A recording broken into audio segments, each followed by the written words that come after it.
எது நானாக இருந்தாலும் வாழ்வது என் தமிழாக இருக்கட்டும். முத்தமிழே, உன்னை முத்தமிட்டு கொஞ்சுவதில் இந்த பூமி முழுக்க பரவி கிடக்கக்கூடிய மக்களின் நாவில் வந்து நடனமாடுகிற அற்புதமான அழகு தேவதையே, உலகம் முழுவதையும் ஆறத் தழுவி அரவணைத்த செம்மொழி அமுது, உலகத்தினர் அனைவரும் உறவே என்ற செந்தமிழ் அமுது, தடைபல கண்டு படைபல வென்று கொடியதை நாட்டிய பெருமை, பல நூறு ஆண்டு பார்த்த பின்பும் இனியும் தொடரும் இளமை, அறம் பொருள் இன்பம் வீடு எல்லாம் இன்னொரு மொழியில் இருக்குதா, அட அகத்தையும் புறத்தையும் என் மொழி போல் இன்னொரு மொழி பிரிக்குதா, தாயே முத்தமிழே, உன்னை முத்தமிட்டு வணங்குகிறேன். தங்கமே தமிழுக்கிள்ளை தட்டுப்பாடு, ஒரு சரக்கு இருக்குது முறுக்கு இருக்குது மெட்டு போடு, எத்தனை சபைகள் கண்டோம் எத்தனை எத்தனை சபைகள் கண்டோம், அத்தனையும் சூடங்காட்டு சுட்டு போடு, மெட்டு போடு மெட்டு போடு, என் தாய் கொடுத்த தமிழுக்கிள்ளை தட்டுப்பாடு. 1947க்கு முன்பு ஆங்கிலேயன் இந்த இந்திய தேசத்தை அடிமையாக்க நினைத்து அவன் தேர்ந்தெடுத்த மாநிலம் முதலில் தமிழகம். ஏனென்றால் தமிழகத்தில்தான் அதிகமாக பேசுபவர்களும் அதிகமாக போர் புரிபவர்களும் இருக்கிறார்கள் என்ற ஒரே காரணத்தினால் அப்படிப்பட்ட தமிழகத்தை தேர்ந்தெடுத்தவன் தான் ஆங்கிலேயன். அந்த ஆங்கிலேயன் தமிழகத்தை தேர்ந்தெடுத்த பிறகு அவன் தேர்ந்தெடுத்து முத்தாக நினைத்த ஒரு முதல் மாவட்டம் இந்த சேலம் மாவட்டம். இந்த சேலம் மண்ணிலிருந்து தீபாவளி சிறப்பு பட்டிமன்றத்தை தொடங்குவதிலே மதிமுகம் தொலைக்காட்சி சார்பாகவும் பத்மவாணி மகளிர் கலை மற்றும் அறிவியல் கல்லூரி சார்பாகவும் எங்களுடைய பட்டிமன்ற குழுவின் சார்பாகவும் முதலில் நன்றியையும் வணக்கத்தையும் தெரிவித்துக் கொள்கின்றோம். சேலம்னாலே ரொம்ப ஃபேமஸான விஷயம், உலகறிய செய்ய ஒரே விஷயம் மாம்பழம். மே மாசத்தில் இந்த மாங்கனிகள் பூத்து குலுங்கக்கூடிய இந்த அற்புதமான மாவட்டம் சேலத்துக்கான சிறப்பை சொல்லுகிறது. அதைவிட இந்த உலகத்தில் எங்கேயுமே இரும்புக்கான தாதுக்கள் அதிக அளவில் கிடைப்பதில்லை. அப்படிப்பட்ட இரும்பு தாதுக்கள் கிடைக்கக்கூடிய மாவட்டமும் இந்த சேலம் மாவட்டம் தான். ஒரு விளையாட்டு வீரன் விபத்துல காயமாயிடுறான். உங்களுக்கு தெரியும், ஒரு விளையாட்டு வீரனுக்கு எது முக்கியம்? அவனுடைய உடல் ஆரோக்கியமும் அவனுடைய கை கால்களும் தான். ஒரு விபத்து ஏற்பட்டு அந்த விளையாட்டு வீரன் கீழே விழுந்த போது அவனை பார்த்து சொன்னார்கள், இதோடு விழுந்து விட்டான் என்று. இதோடு விழுந்து விட்டான் என்று சொன்னவனை தொடர்ச்சியாக தன்னை தயார்படுத்தி தன்னம்பிக்கையை தனக்குள்ளே விதைத்து பல போராட்ட களத்தை சந்தித்து பல பதக்கங்களை இந்திய அளவில் தன் கழுத்தில் மாட்டிக்கொண்டு வந்த சேலம் மாரியப்பன் பிறந்த ஒரு அற்புதமான மண் இது.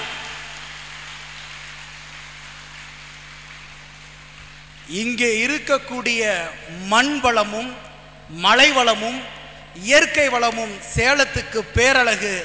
ஆனால் அதைவிட பேரழகு 5000த்திற்கும் மேல மாணவிகள் மட்டுமே படிக்கக்கூடிய மாபெரும் கல்லூரி பத்மவாணி கல்லூரி மிக மிக பெரிய ஃபேமஸ். விண்ணை கிழித்து கொண்டு இரவு பொழுதிலும் உலாவி வருகிற அந்த மதியையே முகமாக இருக்கக்கூடிய மதிமுகம் தொலைக்காட்சி சார்பாக இந்த இனியதொரு தீபாவளி பட்டிமன்றத்தை தொடங்குவதிலே பெருமை கொள்கிறோம். மத்தாப்பு பூத்து குலுங்கக்கூடிய இந்த மகத்தான நேரத்தில், பலகாரங்களை உடைத்து திங்கக்கூடிய இந்த பகட்டான நேரத்தில், புத்தாடைகளை அணிந்து பூத்து குலுங்கக்கூடிய இந்த புது நேரத்தில், வானோக்கி வெடிகளை வீசுகிற இந்த உல்லாச நேரத்தில் இப்படி ஒரு இனியதொரு பட்டிமன்றத்தை மதிமுகம் தொலைக்காட்சி சார்பாக தொடங்குவதில் பெருமை கொள்கிறேன். இந்த பட்டிமன்றத்துடைய தலைப்பு என்ன தெரியுமா? அதை சொல்லுங்க. முதல்ல நீங்க பாட்டில் வந்ததுலேருந்து எதையோ பேசிட்டு இருக்கிறீங்க. நீங்க இப்படி கம்பராமாயணம் மகாபாரதத்தெல்லாம் பேசுனா நாங்கள் கிளம்பிடுவோம், நீங்க மட்டும்தான் பேசிட்டு இருக்கணும் அப்படிங்கிற ஒரு ஏக்கம் உங்களுக்குள்ள தெரியுது. ஆனால் உண்மையிலே எல்லாம் தெரிஞ்சுக்கங்க, எனக்கு மகாபாரதம் தெரியாது. ராமாயணம் தெரியாது, எனக்கு எந்த இதிகாச புராணங்களையும் நான் முழுமையாக படித்ததில்லை. அதனால தெம்பாக உட்காந்துருக்கலாம். நான் உங்களோடு இயல்பாக பேச வந்திருக்கக்கூடிய ஒரு சாதாரண பட்டிமன்ற பேச்சாளர்.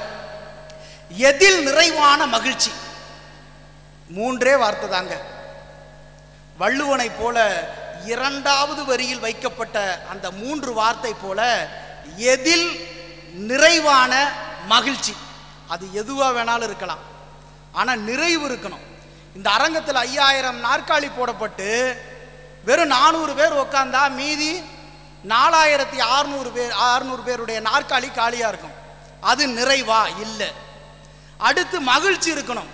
இந்த பட்டிமன்றத்தை தொடங்கினதிலிருந்து நாம் பாட்டில் சேரனே சோழனே பாண்டியனே இந்த மண்ணை காத்த மகத்தான தலைவன் என்ன எழுந்திரிச்சு போயிடுவீங்க. சிரிக்க வைக்கணுமையா. 32 பல்ல இறைவன் படைச்சதே நமக்கு அதுக்கு தான், சிரிக்க வைக்கணும். அந்த மகிழ்ச்சி.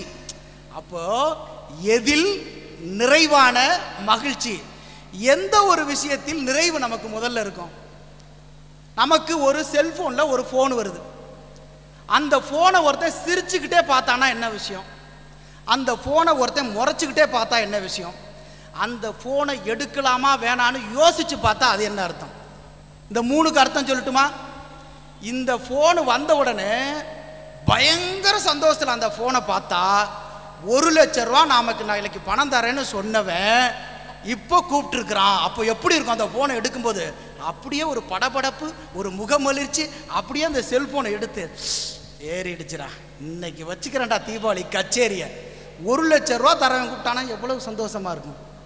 அதுவே சில போன் வரும்போது சிடு சிடு சிடுன்னு அந்த போனை பார்த்தா கல்யாணம் ஆனவங்களுக்கு மனைவி கூப்பிடுறான்னு அர்த்தம், மனைவிகளுக்கு ஹஸ்பண்டு கூப்பிடுறாருன்னு அர்த்தம், பிள்ளைகளுக்கு அம்மா கூப்பிடுதுன்னு அர்த்தம். ஏன்னா அப்பா கூட சந்தோஷமா பார்த்து வாமான்னு தான் சொல்லுவாங்க. அம்மா என்ன தரமா சொல்லு, ஏய் நீ பாட்டில் அங்கங்க நின்றுட்டு இருக்காதடி, பத்திரமா வந்து சேரு, அங்கங்க சிரிச்சுக்கலாம் நிற்காத நீ பாட்டில். ஏன்னா அந்த ஃபோனை அட்டன் பண்ணி வேணா அம்மானு கூட கேட்காது, எடுத்தோடனே கண்டிஷன் போட ஆரம்பிச்சிடும். அது அம்மா ஃபோனு. கல்யாணம் ஆகாதவங்களுக்கு. நண்பருக்கு வந்து கூகுள் பேல நேத்தையிலேருந்து கேட்டிருப்பேன் ஒரு 500 ரூபா போட சொல்லி. அவன் ஃபோன் வந்துச்சுன்னா நண்பருடைய முகத்தை எப்படி இருக்கும்? சிடு சிடுன்னு இருக்கும். அடுத்து தான் மிக முக்கியமான விஷயம், அந்த ஃபோனை பார்த்தோன்னே ஒரு பெரிய சோகம் இருக்கும். என்ன தெரியுமா? தீபாவளிக்கு நமக்கே 50,000 ரூபா வேணும். ஏன்னா இன்னைக்கெல்லாம் பட்டு புடவை மினிமம் 10,000க்கு மேலே தள்ளிட்டான். அந்த தீபாவளிக்கு நமக்கு 50,000 ரூபா பணம் வேணும். இன்னொருத்தன் நம்மள்கிட்ட 10,000 கடன் கேட்டிருப்பான். மச்சான் மச்சான் நாளைக்கு தீபாவளி வருதுடா, எனக்கு ஒரு 10,000 ரூபா கொடுத்தீங்கன்னா சந்தோஷமா இருக்கும்டா அப்படின்னு கேட்கும்போது நமக்கு எப்படி இருக்கும்? நமக்கே பணம் வேணும், இதில் இவன் வேற கடன் கேட்டால் எங்கே போகிறது அப்படின்னு போனை பார்த்தோன்னே ஆர்கமிட்டிஸ் தத்துவத்தில் இருக்க அறிஞர் ஞானி மாதிரி யோசிச்சுட்டே இருப்பான், எடுக்கலாமா வேணாமா எடுக்கலாமா வேணாமா அப்படிங்கிற ஃபோனு. இது மாதிரி எதில் நிறைவான மகிழ்ச்சி இருக்கு மனிதனுக்கு? கொடுப்பதிலா பெறுவதிலா? இதாங்க தலைப்பு. இங்க இருக்கக்கூடிய 5000 மாணவிகளுக்கும் தெரியும், கொடுப்பதில் இருக்க மகிழ்ச்சியை விட பெறுவதில் இருக்க மகிழ்ச்சி ரொம்ப அருமையா இருக்கும். காலேஜுக்கு வந்து பட்டிமன்றம் பேசிட்டு நான் பாட்டில் போயிட்டா கருத்தை கொடுத்ததா நான் நினச்சிக்குவேன். இதுவே பட்டிமன்றம் முடிஞ்ச பிறகு எல்லாத்துக்கும் தீபாவளி வாழ்த்துக்கள், இந்தாங்க ஒவ்வொரு கிலோ ஸ்வீட்டு, ஒவ்வொரு கிலோ காரம், நீங்கள் போய் சுடிதார் எடுத்துக்கிறதுக்கு ஒரு க்ரீம் கார்டு, நீங்கள் போய் நகை கடையில் போய் நகை எடுத்துக்கிறதுக்கு ஒரு க்ரீம் கார்டு அப்படின்னு ஏதோ ஒரு கார்டையும் ஸ்வீட்டையும் காரத்தையும் கொடுத்தா எவ்வளோ சந்தோஷமாக இருக்கும்.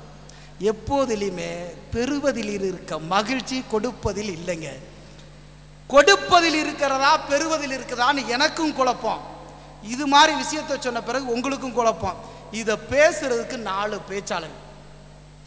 எதில் நிறைவான மகிழ்ச்சி? கொடுப்பதிலே என்று பேசுவதற்கு 2 பேச்சாளர்கள். இல்லைங்க, பாக்கெட்ல இருந்து வெளியே போறது மிகப்பெரிய பாவமுங்க. பாக்கெட்டுக்குள்ள வந்து சேர்றதாங்க புண்ணியம்னு சொல்லக்கூடிய பெறுவதில் இருக்கக்கூடிய மகிழ்ச்சி தான் பேசுறதுக்கு 2 பேச்சாளர்கள். சாக்கு போக்குக்கு ஒருத்தன் போய் சொல்லுவான் தெரியுமா? சாக்கு போக்கு. சாக்கு போக்குன்னா, சாக்குன்னா கிராமத்தில் வந்து அடி சந்தர்ப்பத்தில் அடிச்சு விடுறது, போக்குன்னா போகிற வழியில் அடிச்சு விடுறது. இந்த சாக்கு போக்குக்காக பொய் பேசக்கூடிய மிகப்பெரிய ஜாம்பவான்கள் தான் பட்டிமன்ற பேச்சாளர்கள். நான் இதுவரைக்கும் யோகாட்ட 5000 ரூபா அர்ஜென்ட்டுக்கு கேட்டேன். 4 வருஷம் ஃபோன் எடுக்காமல் 30 ஃபோன் எடுத்துருக்கு. ஏன்னு கேளுங்க, பட்டிமன்றத்துக்கு வாமா நான் 5000 தரேன்னு அதனால ஃபோன் எடுத்துச்சு. அதுவும் வாட்ஸ்அப்பில் மெசேஜ் போட்ட, யோகா டுமாரோ பட்டிமன்றம் வந்துடுங்க, 5000 பேமெண்ட் கன்ஃபார்ம்னோட தான் ஃபோன் எடுக்கிறாங்க. கொடுப்பதில் தான் மகிழ்ச்சி என்று இருந்தால் கூட பெறுவதில் தான் மகிழ்ச்சிங்கிறத மனபாரத்துக்குள்ளே வச்சு பேசுவதற்காக யோகா. இவங்களுக்கு பதில் சொல்ல இந்த பக்கம், குறுக்கு வழியில் வாழ்வு தேடிடும் குருட்டு உலகமடா, இது கொள்ளையடிப்பதில் வல்லமை காட்டும் திருட்டு உலகமடா, தம்பி தெரிந்து நடந்து கொள்ளடா, நீயும் தெரிந்து நடந்து கொள்ளடான்னு பாட்டு வண்டி மாட்டு வண்டி போவாத ஊருக்குள் பாட்டு வண்டியை கொண்டு சேர்த்த 29 வயதில் மரணித்து இன்னும் 7 தலைமுறை இந்த மண்ணில் பாட்டு ஓடினாலும் இவனுடைய வரிகள் இல்லாமல் இருக்காது என்ற மாபெரும் கவிஞன் பட்டுக்கோட்டை கல்யாண சுந்தரம் பிறந்த மண்ணில் இருந்து மதுக்கூர் ராமச்சந்திரன் அவர்கள். கொடுப்பதில் இருக்க மகிழ்ச்சியை விட பெறுவதில் இருக்கிற மகிழ்ச்சி, ஆனந்தம், சந்தோஷம் 32 பல்லு எங்களுக்கு அப்போதாங்க தெரியுது, பெறுவதில் தாங்க மகிழ்ச்சின்னு பேசுறதுக்கு இவங்களுக்கெல்லாம் பதில் சொல்ல இந்த பக்கம். குடியாத்தம் சுகன்யா ஒரு அற்புதமான பேச்சாளர், ஒரு அற்புதமான மண். வேலூர் என்றாலே கிடுகிடு, வேலூர் என்றாலே சிறை, வேலூர் என்றாலே வெயில், வேலூர் என்றாலே வெயில் அப்படிங்கிற ஒரு உன்னதமான மாவட்டம். திருப்பதி ஏழுமலையா நேரடியாக கண் காட்சி தரக்கூடிய வேலூர் மாவட்டத்திலிருந்து குடியாத்தம் சுகன்யா அவர்கள் கொடுப்பதில் தாங்க மகிழ்ச்சின்னு பேசுறதுக்கு வந்திருக்காங்க. இப்போ தீபாவளினாலே நமக்கு மனசுக்கு வர்றது என்ன? வெடி. அது ஆன வெடியா, இல்லை பூனை வெடியா, இல்லை குருவி பட்டாசா, இல்லை லட்சுமி பட்டாசா, எந்த பட்டாசுனே தெரியாது. ஆனால் நீங்கள் வெடிக்கிற அத்தனை பட்டாசுகளிலும் எங்களுடைய பிஞ்சு விரல்கள் நிறைந்திருக்கிறது என்று சொன்னால், வெடிக்கு வெடித்த ஒரு மண் சிவகாசி மண். அந்த சிவகாசி மண்ணிலிருந்து தமிழை வெடிப்பதற்காக வந்திருக்கிறார் சரவெடி சசிகலா அவர்கள்.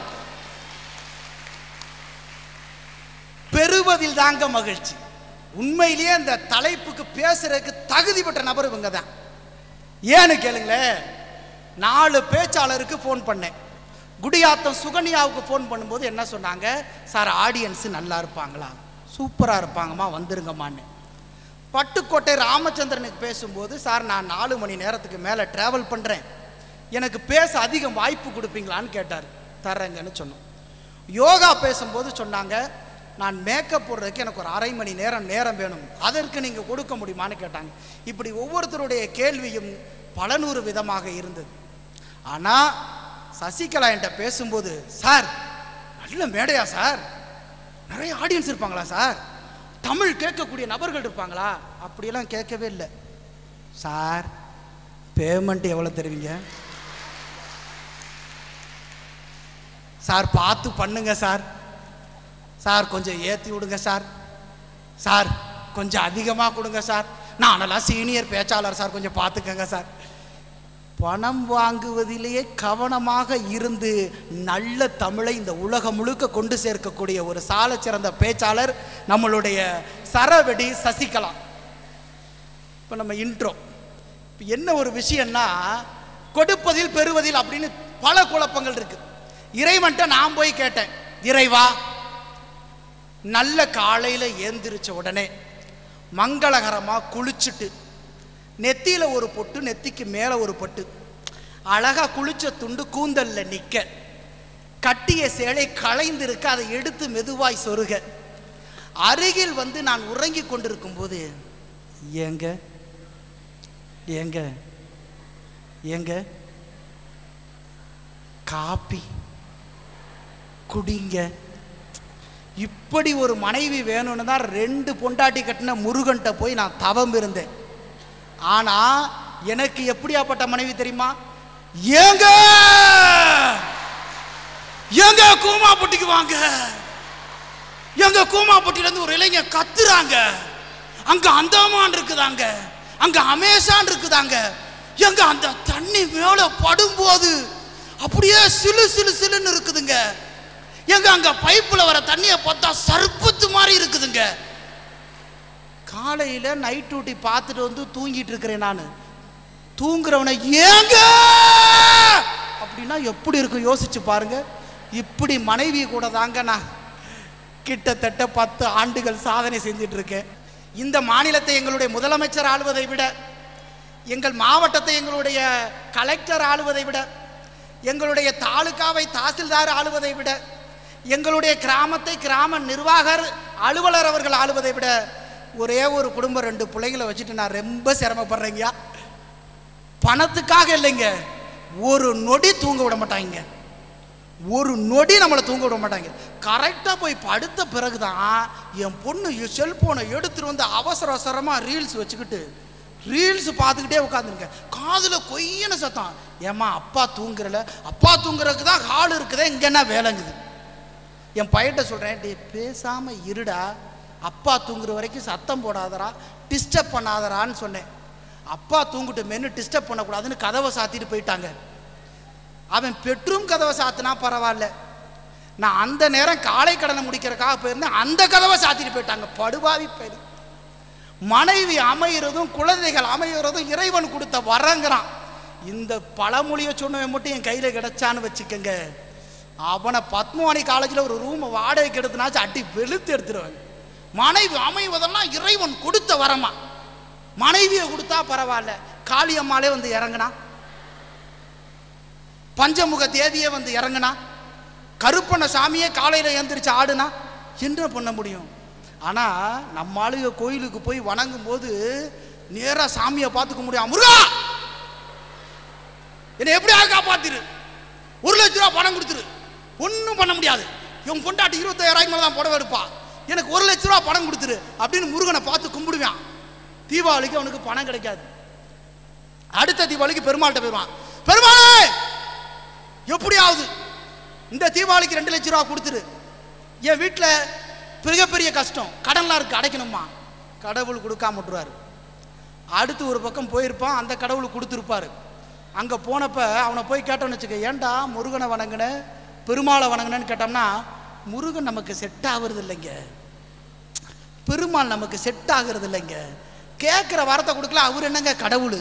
எப்படி பாருங்க, இவன் கேட்கறது 1000 ரூபா சம்பளம் வாங்குறவன் 1 லட்ச ரூபா கடன், ஃபைனான்ஸுக்காரனே 10 நோட்டில் கையெழுத்து வாங்கிட்டு கூட இவனுக்கு பணம் தர மாட்டான். இவன் போய் முருகன்ட்ட கேட்ட உடனே 1 லட்ச ரூபா கொடுத்துடணுமா? யோசிச்சு பாருங்க.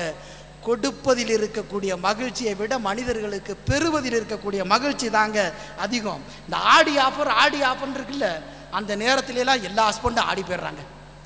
அன்னைக்கு தான் காசு இருக்காது, அன்னைக்கு தான் உழைப்பு இருக்காது. மாவு விற்கிறவன் காத்தடி காலத்தில் போய் மாவு விற்க முடியாது, வண்டியில் போய் தொழில் செய்கிறவன் காத்தடி காலத்தில் வண்டி ஓட்ட முடியாது. ஆடி காலத்தில் எல்லா பொருளாதாரமும் ஆடி போய் நிற்கும். ஆனால் அப்படியாப்பட்ட ஆடி காலத்தில் தான் அந்த துணிக்கடைக்காரங்கெல்லாம் ஆஃபரை போட்டுட்டு துணிக்கடைக்கு முன்னாடி நின்று 4 பொம்மைகளை வச்சு ஆட்டி போகிற வர பெண்கள்லாம் இங்கே வாங்க இங்கே உட்காருங்கன்னு சொல்லி இந்த கையில் வந்து இந்த அச்சு போடுறது வச்சிட்றாங்க. இப்போ என்ன பண்ணுறான், அச்சு போடுறதுக்கு 100 ரூபா. இந்த கடையில் வந்து மெகந்தி போட்டால் உங்களுக்கு ஃப்ரீன்னு எழுதிட்டாங்க.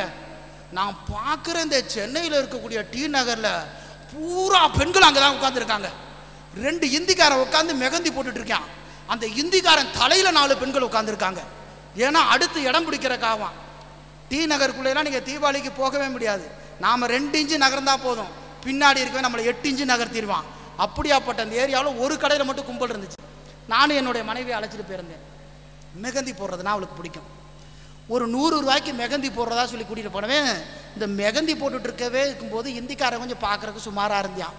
அதனால இப்படி கடையை பார்த்துக்கிட்டே இருந்தவ என்ன பண்ணிட்டா, அங்கே தொங்குற சுடிதார் வேணும், இங்கே தொங்குற புடவை வேணும், இங்கே தொங்குற இன்ஸ்கர்ட் வேணும், அப்படி இப்படின்னு சொல்லி கிட்டத்தட்ட 100 ரூபா மெகந்தியை காட்டி உள்ளுக்குள்ளே ஒரு 50,000 ரூபா செலவு வச்சிடுறாங்க. இதையெல்லாம் தாண்டி நம்மால் 25,000 ரூபாய்க்கு பொருள் வாங்கினா கூட அந்த தீபாவளி நெருக்கடியில் போன்னு விட்டு வரலாம்ல. இந்த 75 ரூபா டிப்பனுக்கு கியூ கட்டி நிற்பான். இந்த 75 ரூபா டிப்பன் வாங்குறதுக்கு கியூ கட்டில் நிற்பான். ஏன்? 50,000 ரூபாய் கொடுத்து வாங்கிய பொருள் தராத சந்தோஷத்தை அவன் தருகிற அன்பளிப்பு தருதுன்னா, காதலி கொடுக்கிற முத்தம் எவ்வளவு பெரிய வேல்யூவோ, அம்மா கொடுக்கிற முத்தம் எவ்வளவு பெரிய வேல்யூவோ, ஜெயிச்ச பிறகு தோழி கொடுக்கிற முத்தம் எவ்வளவு பெரிய விஷயமோ அவ்வளவு பெரிய விஷயம் எதையும் இலவசமாக பெறுறது. எதில் நிறைவான மகிழ்ச்சி என்பதிலே இந்த பட்டிமன்றத்தினுடைய முதல் பேச்சாளராக தீபாவளினாலே வைப்போம் வெடி, அதுக்கு எங்களுக்கு வேணும் தமிழ் வெடி, சர வெடி. சசிகலா வாங்க. என் உள்ளத்திலே உறவாடி, என் நாவிலே நடமாடி, என் இதயத்தின் ஊடுருவி, கண்ணுக்குள் கலந்தோடி, என் உடலெல்லாம் ரத்தம் கொடுத்த என்னுடைய அன்னை தமிழுக்கு முதல் வணக்கத்தை சொல்லி, அருமை அருமை. இன்பத்தை இதயத்தில் வைத்து, துன்பத்தை தூரமாக வைத்து, தன்னம்பிக்கையை தன்னுள் வைத்திருக்கும் பத்மவாணி வாழ் தேவதைகளுக்கு என் இரண்டாவது வணக்கம். அப்படி கொண்டாந்து கொட்டுங்க ஐச. சிறப்பான நதினா அது சிறுவாணி, சிறப்பான நதினா அது சிறுவாணி, சூப்பர் மக்கள்னா அது எங்க பத்மவாணி. அருமை அருமை. நடுவர்களே, நல்ல தலைப்பு, அருமையான தலைப்பு. எல்லாத்தையும் பாராட்டுறதை விட கண்டிப்பா நம்மளுடைய சேனலை ஒரு வார்த்தை பாராட்டணும் இல்லையா? அன்பு சேர்த்து வைத்தால் அது அன்பகம், அன்பு சேர்த்து வைத்தால் அது அன்பகம், அருமையான தொலைக்காட்சி என்றால் அது மதிமுகம். அப்படிப்பட்ட தொலைக்காட்சிக்கு வணக்கத்தை சொல்லி, நல்ல ஒரு வாய்ப்பை தந்திருக்கக்கூடிய எங்களுடைய கருப்பாக இருந்தாலும் ரஜினிகாந்த் போல கலையாக இருக்கக்கூடிய எங்கள் கரூர் சதீஷ் அவர்களுக்கு நன்றி கலந்த வணக்கத்தை சொல்லி, ஆனா உண்மையிலேயே குள்ளமா இருக்கிறவங்க எல்லாம் வந்து ரொம்ப வினயமா இருப்பாங்க அப்படின்னு சொல்லுவாங்க. நெட்டேன நம்பினாலும் குட்டேன நம்ப கூடாதுன்னு சொல்லுவாங்க. ஆனா நீங்களும் குட்டை, நானும் குட்டை, நம்மளை நம்பி வந்தவங்க யாருமே பட்டு போனதில்ல, வாழ்ந்திருக்காங்க. ஆமா, ஒரு சாம்பிள் சொல்றேன். பெறுவதிலே நான் பேச வந்திருக்கேன். இங்க அழகான தமிழ் கேட்டு இந்த பிள்ளைங்க காலையில இருந்து உட்கார்ந்துருக்காங்க. இந்த பக்கத்துல இந்த இடத்துல புளியோதரை கொடுக்கட்டும் ஓச்சியா, எத்தனை பேர் போவாங்க? வேற யாரும் வேணாம், யோகாவும் சுகன்யாவும் இறங்கி போயிருவாங்க, புளியோதரை வாங்க. நானே இறங்கி போயிருவேன். அப்ப புளியோதரை கொடுத்தவருக்கு மகிழ்ச்சியா, வாங்கி சாப்பிட்ற நமக்கு மகிழ்ச்சியா? வாங்கி சாப்பிட்றதுல தாங்க மகிழ்ச்சி. இப்போ ஒரு விருது அழகா கொடுத்தீங்க, இங்க பாருங்க. மகிழ்ச்சி மகிழ்ச்சின்னு சொல்லும் போதெல்லாம் நீங்க மகிழ்ச்சியா கை தட்டினீங்கன்னா அக்கா போகும்போது குச்சி மிட்டாயும் குருவி ரொட்டியும் வாங்கி கொடுத்துட்டு போவேன்.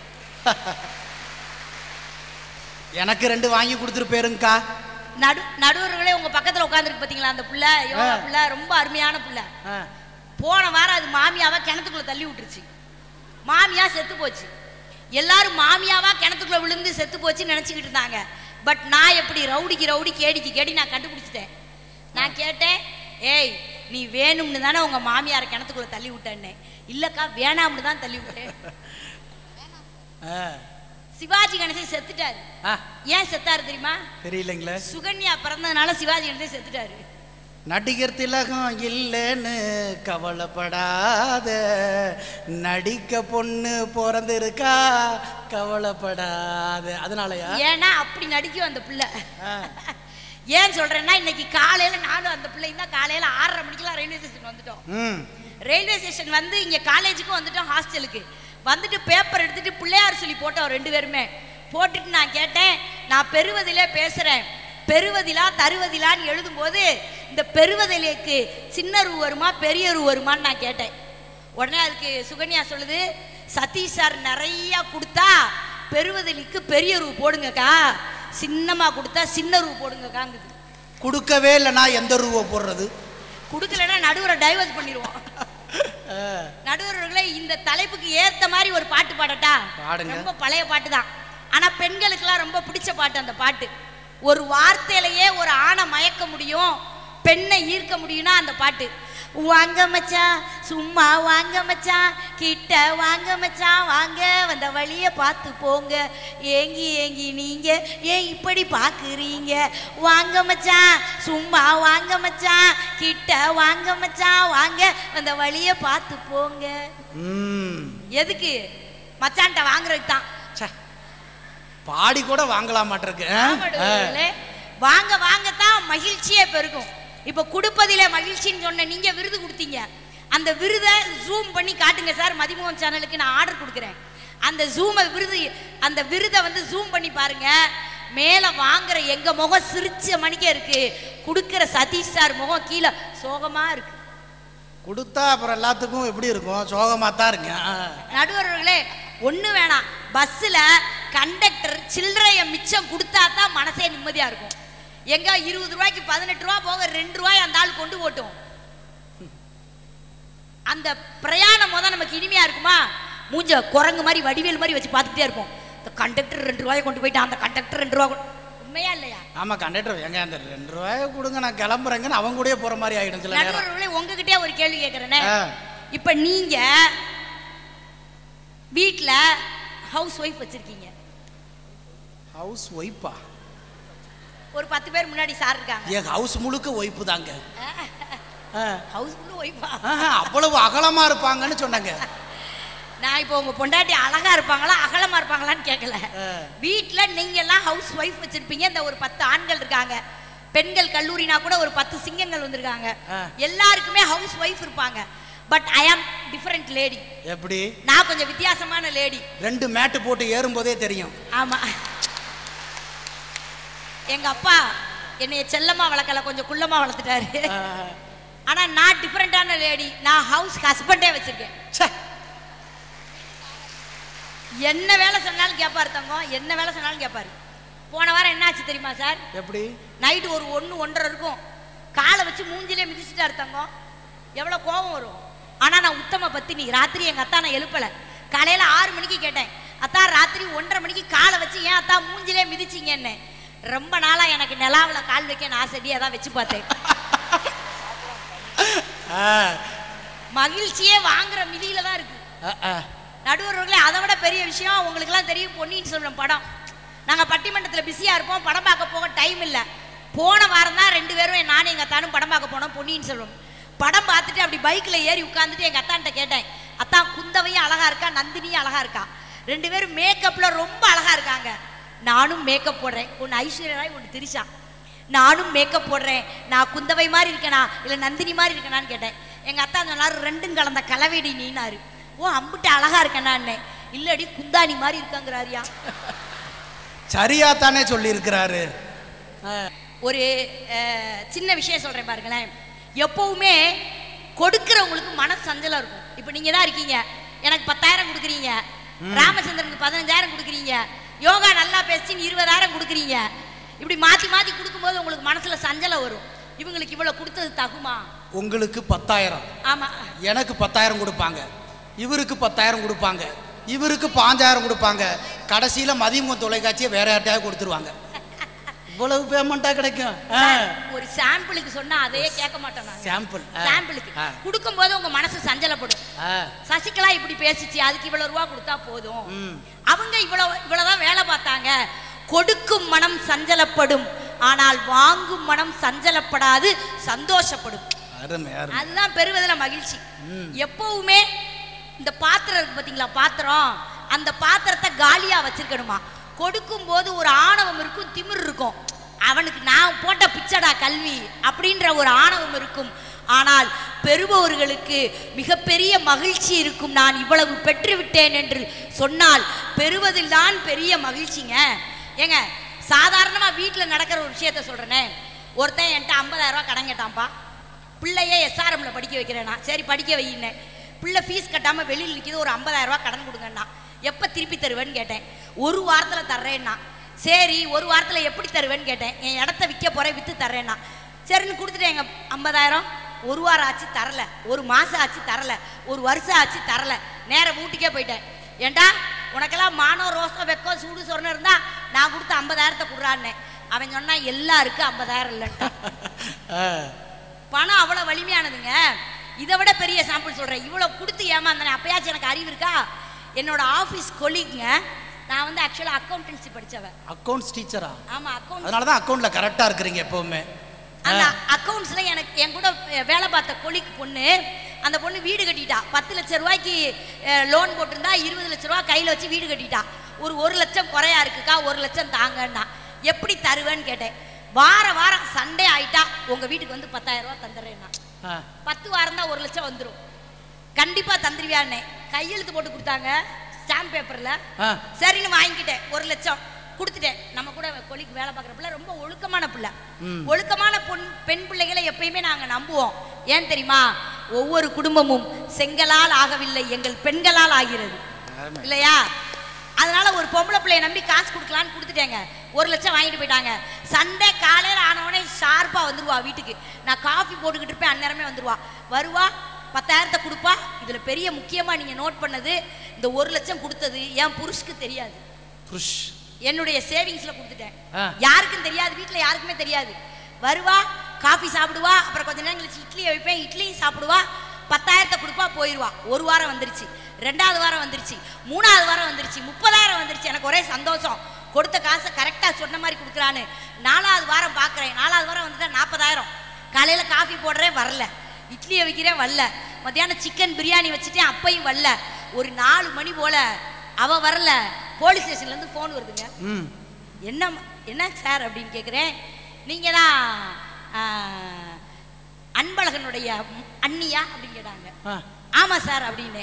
உங்களுக்கு ஷியாமளாவை தெரியுமான்னு கேட்டாரு. ஷியாமளாவை நல்லா தெரியும் சார், நம்ம பிள்ளை சார். அந்த பிள்ளை கடன் கொடுத்துருக்கேன்னு சொல்ல முடியும், நம்ம பிள்ளை சார்ன்னு. 2 பேரும் போலீஸ் ஸ்டேஷன்ல கல்யாணம் முடிச்சுட்டாங்க. ஒரு மஞ்ச கயிறோட நீங்க வாங்கன்றான். இப்ப என்னாச்சு? 1 லட்சமும் போச்சு, கொழுந்தனும் போச்சு. இப்ப நான் ஒரு கேள்வி கேட்கிறேன். நான் கேட்கிற கேள்வி சரியா இருந்தா நீங்க எல்லாரும் கை தட்டுங்க. கொழுந்தனை நம்பி கொழுந்தனையும் கொடுத்துட்டேன், 1 லட்சமும் கொடுத்துட்டேன். கொடுத்த எனக்கு சந்தோஷமா, ஷியாமளாக்கு சந்தோஷமா? ஷியாமளாவுக்கு தான் சந்தோஷமா. அப்ப கை தட்டுங்க. யாருக்கு மகிழ்ச்சி? நடுவர் அவர்களே, உலகத்திலேயே வரலாற்றில் எழுதி கொள்ளுங்கள், சசிகலா ஒருவருக்கு 1 லட்சம் ரூபாய் கொடுத்திருக்கிறார் என்பது எப்படிங்க உண்மையாகும்? நடுவர் அவர்களே, ஆண் கொரியர்னு ஒண்ணு உண்டு. ஆண் கொரியர் அப்படின்னா என்ன அர்த்தம்னா, அது நாளடைவில் மருவி எப்படி வந்துச்சுன்னா ஓசின்னு வந்துச்சு. ஓசி அப்படின்னு கேட்டாலே நமக்கு சந்தோஷமா இருக்குல்ல. இந்த ஓசி எப்படி வந்துச்சு தெரியுமா? முன்னாடிலாம் ஆபீஸ்ல லெட்டர் வரும். ஆபீஸ் லெட்டர் வந்துச்சுன்னா அது ஆன் கொரியர் சர்வீஸ். அதை என்ன சொல்லுவாங்கன்னா ஓசின்னு சொல்லுவாங்க. அப்ப ஆன் சர்வீஸ ஓசின்னு வந்தது.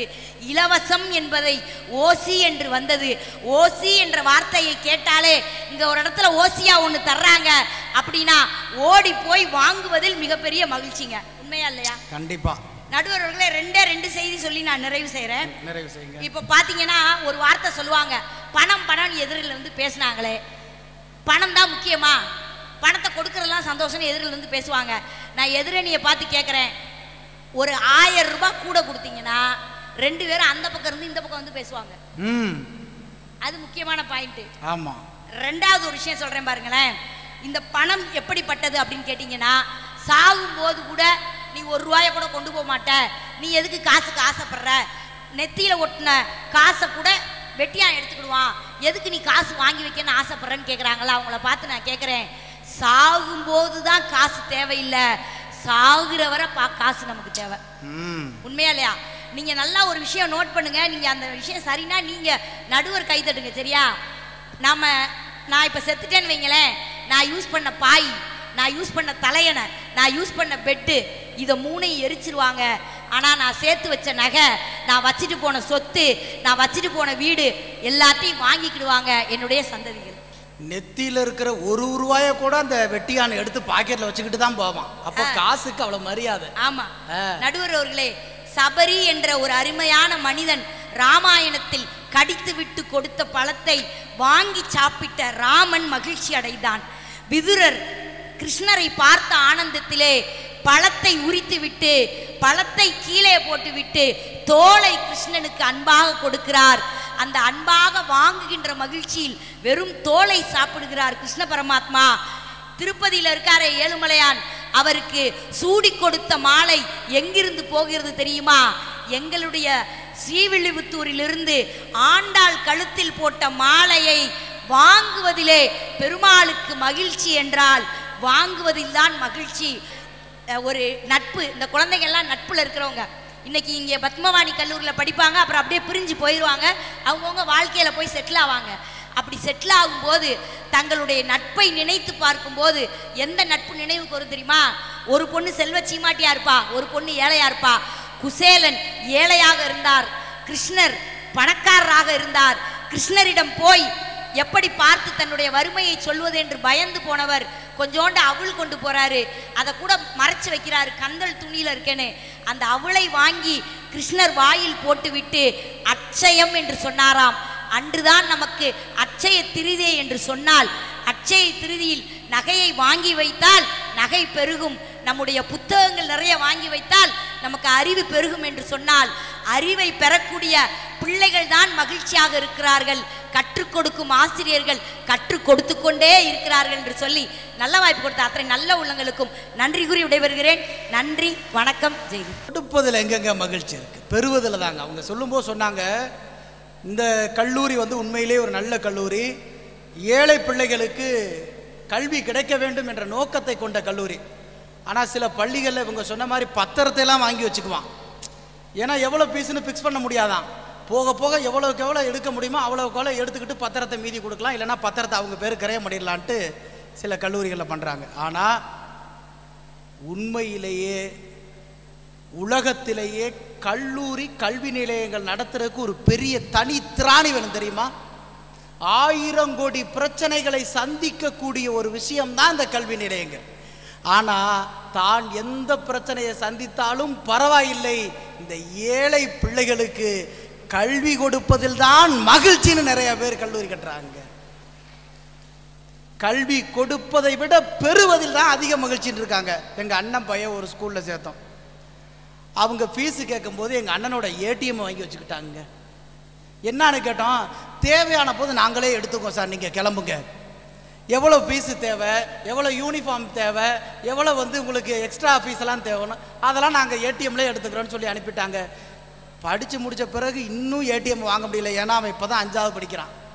12ஆவது முடிகிற வரைக்கும் ஏடிஎம் வாங்க முடியுமா, இல்லை அதுக்கப்புறம் பணம் ஏதாவது சம்பாதிக்க முடியுமாங்கிறதே கேள்விக்குறியாயிருது.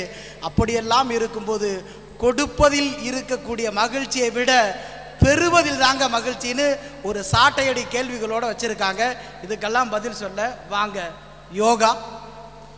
ஒழுக்கத்தை ஒன்றாக்கி உயிர்மை எழுத்திட்டு இயலிசை நாடகம் வைத்து வேதங்கள் 4 என படைத்து நிலத்தை 5 ஆக்கி சுவையை 6 ஆக்கி இசையை 7 ஆக்கி 8 தொகை பாடி நவக்கோல் காட்டி நவரசம் பூட்டி 10 பாட்டு பாடி 12 திருமுறைகள் ஏற்றி 14 கீழ்கணக்கு கொடுத்து இன்னா 40 இனிவை 40 என 40 பாடல் நம் சமூகத்தை சீர்திருத்தி 64 கலைகளை வளர்த்து 96 சிட்டைகள் படுத்து 133 அதிகாரத்தை நம்ம உலகத்தை ஆளலாம் என வள்ளுவத்தை கொடுத்து 1003 குடப்பாக்களை கொடுத்து 4000 திவ்ய பிரபதங்களை கொடுத்து 10,000 கவிதைகள் முத்தாக அளித்தந்த சத்தான கம்பனுக்கு ஈடு இன்னும் வித்தாகவில்லை என பாடி என்ற முத்தான தமிழுக்கு என் முதல் வணக்கங்களை தெரிவித்து.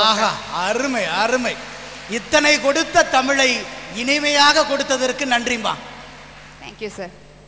இந்த நல்ல ஒரு நாள்ல நம்மளுடைய பத்மவாணி கல்வி நிறுவனத்தை சார்ந்த அத்துணை நலுள்ளங்களுக்கும் மதிமுகம் தொலைக்காட்சியை சேர்ந்த அத்துணை நேயர்களுக்கும் என்னுடைய தித்திக்கும் தீபாவளி திருநாளாம் நாள் வாழ்த்துக்களை தெரிவித்துக் கொண்டு, உண்மையாகவே சொல்லணும்னா ஒரு அருமையான ஒரு கல்லூரி, அற்புதமான ஒரு மாணாக்கரனை சொல்லலாம்.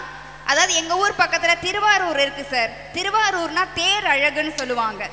திருவாரூர் தேரழகு, திருவிடை மருதூர் தெருவழகு, ஆடும்போது மயிலழகு, பாடும்போது குயிலழகு, விழும்போது அருவி அழகு, எழும்போது அலை அழகுன்னு சொன்னாக்கா நம்ம பத்மவாணி கல்லூரி மாணவிகள்னு சொன்னாலே தனி பேர் அழகா இல்லையா? நல்லா உங்களுக்காக கைத்தட்டியவங்க செல்லும். அப்படி சொல்லுங்க. அழகு. அற்புதமான நடுவர் அவர்களுக்கும் நல்ல நன்றி கலந்த ஒரு வணக்கங்களை தெரிவித்துக் ரொம்ப வருஷம் கழிச்சு பாக்குறேன் சார். உண்மையாகவே நல்ல ஒரு தலைப்பு கொடுத்திருக்கீங்க. எதில் மகிழ்ச்சி? கொடுப்பதில் உள்ளதா மகிழ்ச்சி, இல்ல பெறுவதில் இருக்கிறதா மகிழ்ச்சி? அவ்வளவுதானே சார்? அவ்வளவுதாங்க. இதுல என்ன பிரச்சனை? நான் என்ன கேக்குறேன், இதுல வேற அக்கா அங்கே இருந்து வந்து இத்தனை பஸ் நிக்குதே, அதெல்லாம் என்ன பஸ்ன்னு தெரியுமா? என்ன பஸ்? எல்லாம் எங்க பிள்ளைங்க போற பஸ் தான். இத்தனை பஸ்ஸை எங்களுக்கு பெறுவதில் தானே இருக்கிறது மகிழ்ச்சி. நல்லா யோசிச்சு பாருங்க. இன்னைக்கு உண்மையாகவே சொல்லணும்னு சொன்னாக்கா இளம் நாற்றுகளை பசுமையான ஒரு தோப்புகளாக மாற்றுவதில் நம்முடைய பத்மவாணி கல்லூரி நிறுவனம் இன்னைக்கு ஒரு பெரும் சாதனையை படைச்சிருக்குன்னு சொன்னாக்கா அத்தனை மாணவிகளுக்கும் அந்த பேருந்தை இலவசமா கொடுத்ததுல தானங்க இருக்கு மகிழ்ச்சி. கல்வி நிறுவனத்துக்காக நல்ல ஒரு கைத்தறல் கொடுங்க இந்த நேரத்துல. எங்க பிள்ளைங்களுக்கெல்லாம் என்ன பிரச்சனை இருக்கு ஏங்க? உண்மையிலேயே காலேஜ் படிக்கிற பிள்ளைங்களுக்கு எவ்வளவு பிரச்சனை இருக்குன்னு தெரியுமா உங்களுக்கு? அவங்க அப்படியே வேலைக்கு போயிட்டு அந்த சம்பளத்தை அப்பா அம்மா கொடுக்கும் போது அப்பா அம்மா அதை வாங்கும் போது அவங்க சந்தோஷப்படுறாங்களாம். ஏங்க ஒவ்வொரு நாளும் எங்க பிள்ளைங்க எவ்வளவு பெரியமா சங்கடப்பட்டு இருக்கு. அது உண்மையாவே சொல்ல போனா காலேஜில் உள்ள பிள்ளைங்க எல்லாருக்குமே என்ன தெரியுமா சார் பிரச்சனை? லவ் பண்றவளை விட லவ் பண்றவளுக்கு ஃப்ரெண்டா இருக்கிறது தான் பெரிய பிரச்சனை. இவளும் படிக்க மாட்டா, அவளையும் படிக்க விட மாட்டா, இவளும் தூங்க மாட்டா, அவளையும் தூங்க விட மாட்டா, இவளும் வீட்டுக்கு நேரத்துக்கு போக மாட்டா, அவளையும் நீட்டுக்கு நேரத்தோட போக விட மாட்டா. உண்மையா இல்லையா? இன்னொரு பெரிய பிரச்சனை என்ன தெரியுமா சார்? நீங்க சொல்லுவீங்க நாங்கெல்லாம் இன்னைக்கு உள்ள பிள்ளைங்க எல்லாம் பெத்தவங்க கஷ்டத்தையே புரிஞ்சுக்க மாட்டாங்க. உண்மையிலேயே பெத்தவங்க கஷ்டத்தை புரிஞ்சுக்கிறது ஆண் பிள்ளைகளோட எங்க பெண் பிள்ளைகள் தான் தெரியுமா? இங்க நல்லா கவனிச்சு பாருங்க. ஒரு கருப்பு கலர் லெகின், ஒரு கருப்பு கலர் ஷாலு, ஒரு ஒயிட் கலர் லெகின், ஒரு ஒயிட் கலர் ஷாலு, ஒரு சந்தன கலர் லெகின், ஒரு சந்தன கலர் ஷாலு, இது மூணையும் வச்சு நாங்க எல்லா டாப்புக்கும் நாங்க மேட்ச் பண்ணி போடுவோம்னு சொன்னா பெத்தவங்க கஷ்டத்தை புரிஞ்சு வச்சிருக்கோமா இல்லையா? அவங்களுக்கு அந்த சந்தோஷத்தை கொடுக்கறோமா இல்லையா? நீங்க அப்படின்னா நாங்க வாழ்நாள் முழுவதும் ஒரே ஒரு கருப்பு பேண்ட், எல்லா சட்டையும் மேட்ச் ஆகும். அதுக்கு நீங்க நாச்சும் சந்தன கலர் பேண்ட், கருப்பு colour pant, rose colour pant 3 pant சொன்னீங்க. எங்களுக்கு வாழ்நாள் முழுவதும் கருப்பு பேண்ட் தான் சார். 1000 கஷ்டம் இருக்குங்க எங்களுக்கு. உண்மையாவே பாருங்க, கல்யாணம் ஆன ஆண்களுக்கு பொண்டாட்டிக்கிட்ட அடி விழுகுதுன்னு கவலைன்னா, கல்யாணம் ஆகாத எங்க பிள்ளைங்களுக்குலாம் இப்பவே முடி விழுகுது எங்களுக்கு கவலையா இருக்கா இல்லையா? இதுல இன்னும் ஒரு பெரிய பிரச்சனை என்ன தெரியுமா? எங்க பிள்ளைங்களுக்கெல்லாம் அவங்க மனசாட்சியில இருந்து நான் பேசுறேன் பாருங்க. எங்க வீட்டுல எங்க பிள்ளைங்க பாத்திரம் வளர்க்குவாங்க, எங்க அம்மா கண்ணுக்கு தெரியாது. துணி துவைப்பாங்க, எங்க அம்மா கண்ணுக்கு தெரியாது. துணியை மடிச்சு வைப்பாங்க, எங்க அம்மா கண்ணுக்கு தெரியாது. வீட்டை பெருக்கி சுத்தம் பண்ணுவாங்க, எங்க அம்மா கண்ணுக்கு தெரியாது. எப்ப கையில செல்ல எடுக்கிறோமோ சோலி முடிஞ்சு. ஒரு தலைவலி வரட்டும், எப்ப பாரு செல்ல நோண்டிக்கிட்டே இரு, தலைவலிக்கும். காலு வலி வரட்டும், எப்ப பாரு செல்லை. எங்க காலை வலிக்கிறதுக்கும் செல்ல நோண்டுறதுக்கு என்னங்க இவ்வளவு பிரச்சனையில் நாங்க வாழ்ந்துகிட்டு இருக்கோமா இல்லையா? அதுல இன்னும் முக்கியமா எங்களுக்கு என்ன தெரியுமா ஒரு பிரச்சனை வரும்? இந்த வீட்டுக்கெல்லாம் பாத்தீங்கன்னா சொந்தக்காரன்ற பேர்ல பத்திரிக்கை வைக்க வருவாங்க. ஒரு சின்ன அட்வைஸ் மட்டும் கொடுக்குறேன். வீட்டுக்கு பத்திரிக்கை வைக்க போனா பத்திரிக்கை மட்டும் வைங்க, உங்க பொண்ணுக்கு எப்ப கல்யாணம் பத்த வச்சுட்டு வராதீங்க. அது மட்டும் சொன்னானா பரவாயில்ல. அந்த நேரத்தில் செல்போன் பார்த்துட்டு இருந்துச்சுன்னா, ஏமா பொம்பளை புள்ள செல்போன் பார்த்தா விளங்குமா, அவ்வளவுதான் ஒரே வார்த்தை அவன் போட்டு விட்டு போயிருவான். அதுல அது போற போக்குல கொளுத்தி விட்டு போகும் பாருங்க. நம்ம பக்கத்து வீட்டுல அவ மோதான் இவளோட தான் படிக்கிறா, ஓடி போயிடுச்சா முடி, சீக்கிரமே உன் பிள்ளைக்கு முடிச்சு வச்சிரு. அது உருப்படலைன்னா இதே உருப்படாம ஆக்கி விடுவது.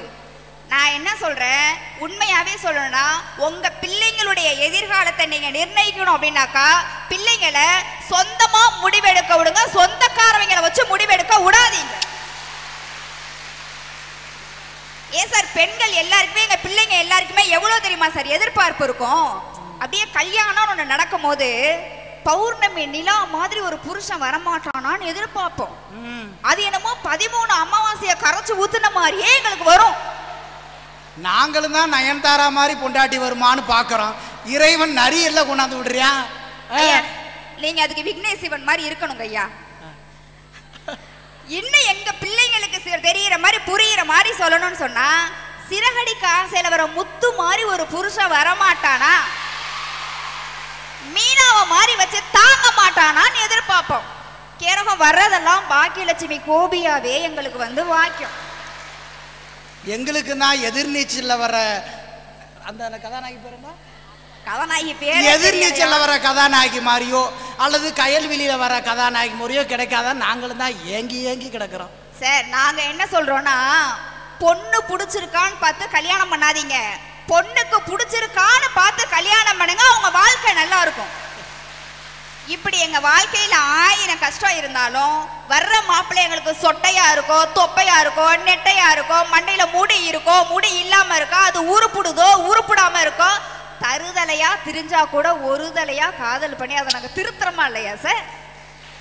பேரு தினக்கூவும் குயிலானேனா, நீ பார்க்க புது மாறி ஸ்டைலானேனா, பாக்கெட்டில் ஓ ஹீரோ பேனானேனா, மனசார உன்னோட பேனானேனா, கொஞ்சம் பார்க்கணும் கைகள் கோர்க்கணும், ஜோடி சேர்ந்து லவர் சாக ஊர சுத்தணும், பேண்டு வாசிச்சு கிராண்டா மேரேஜ் கெட்டி மேலும் எங்கும் கேட்கணும்.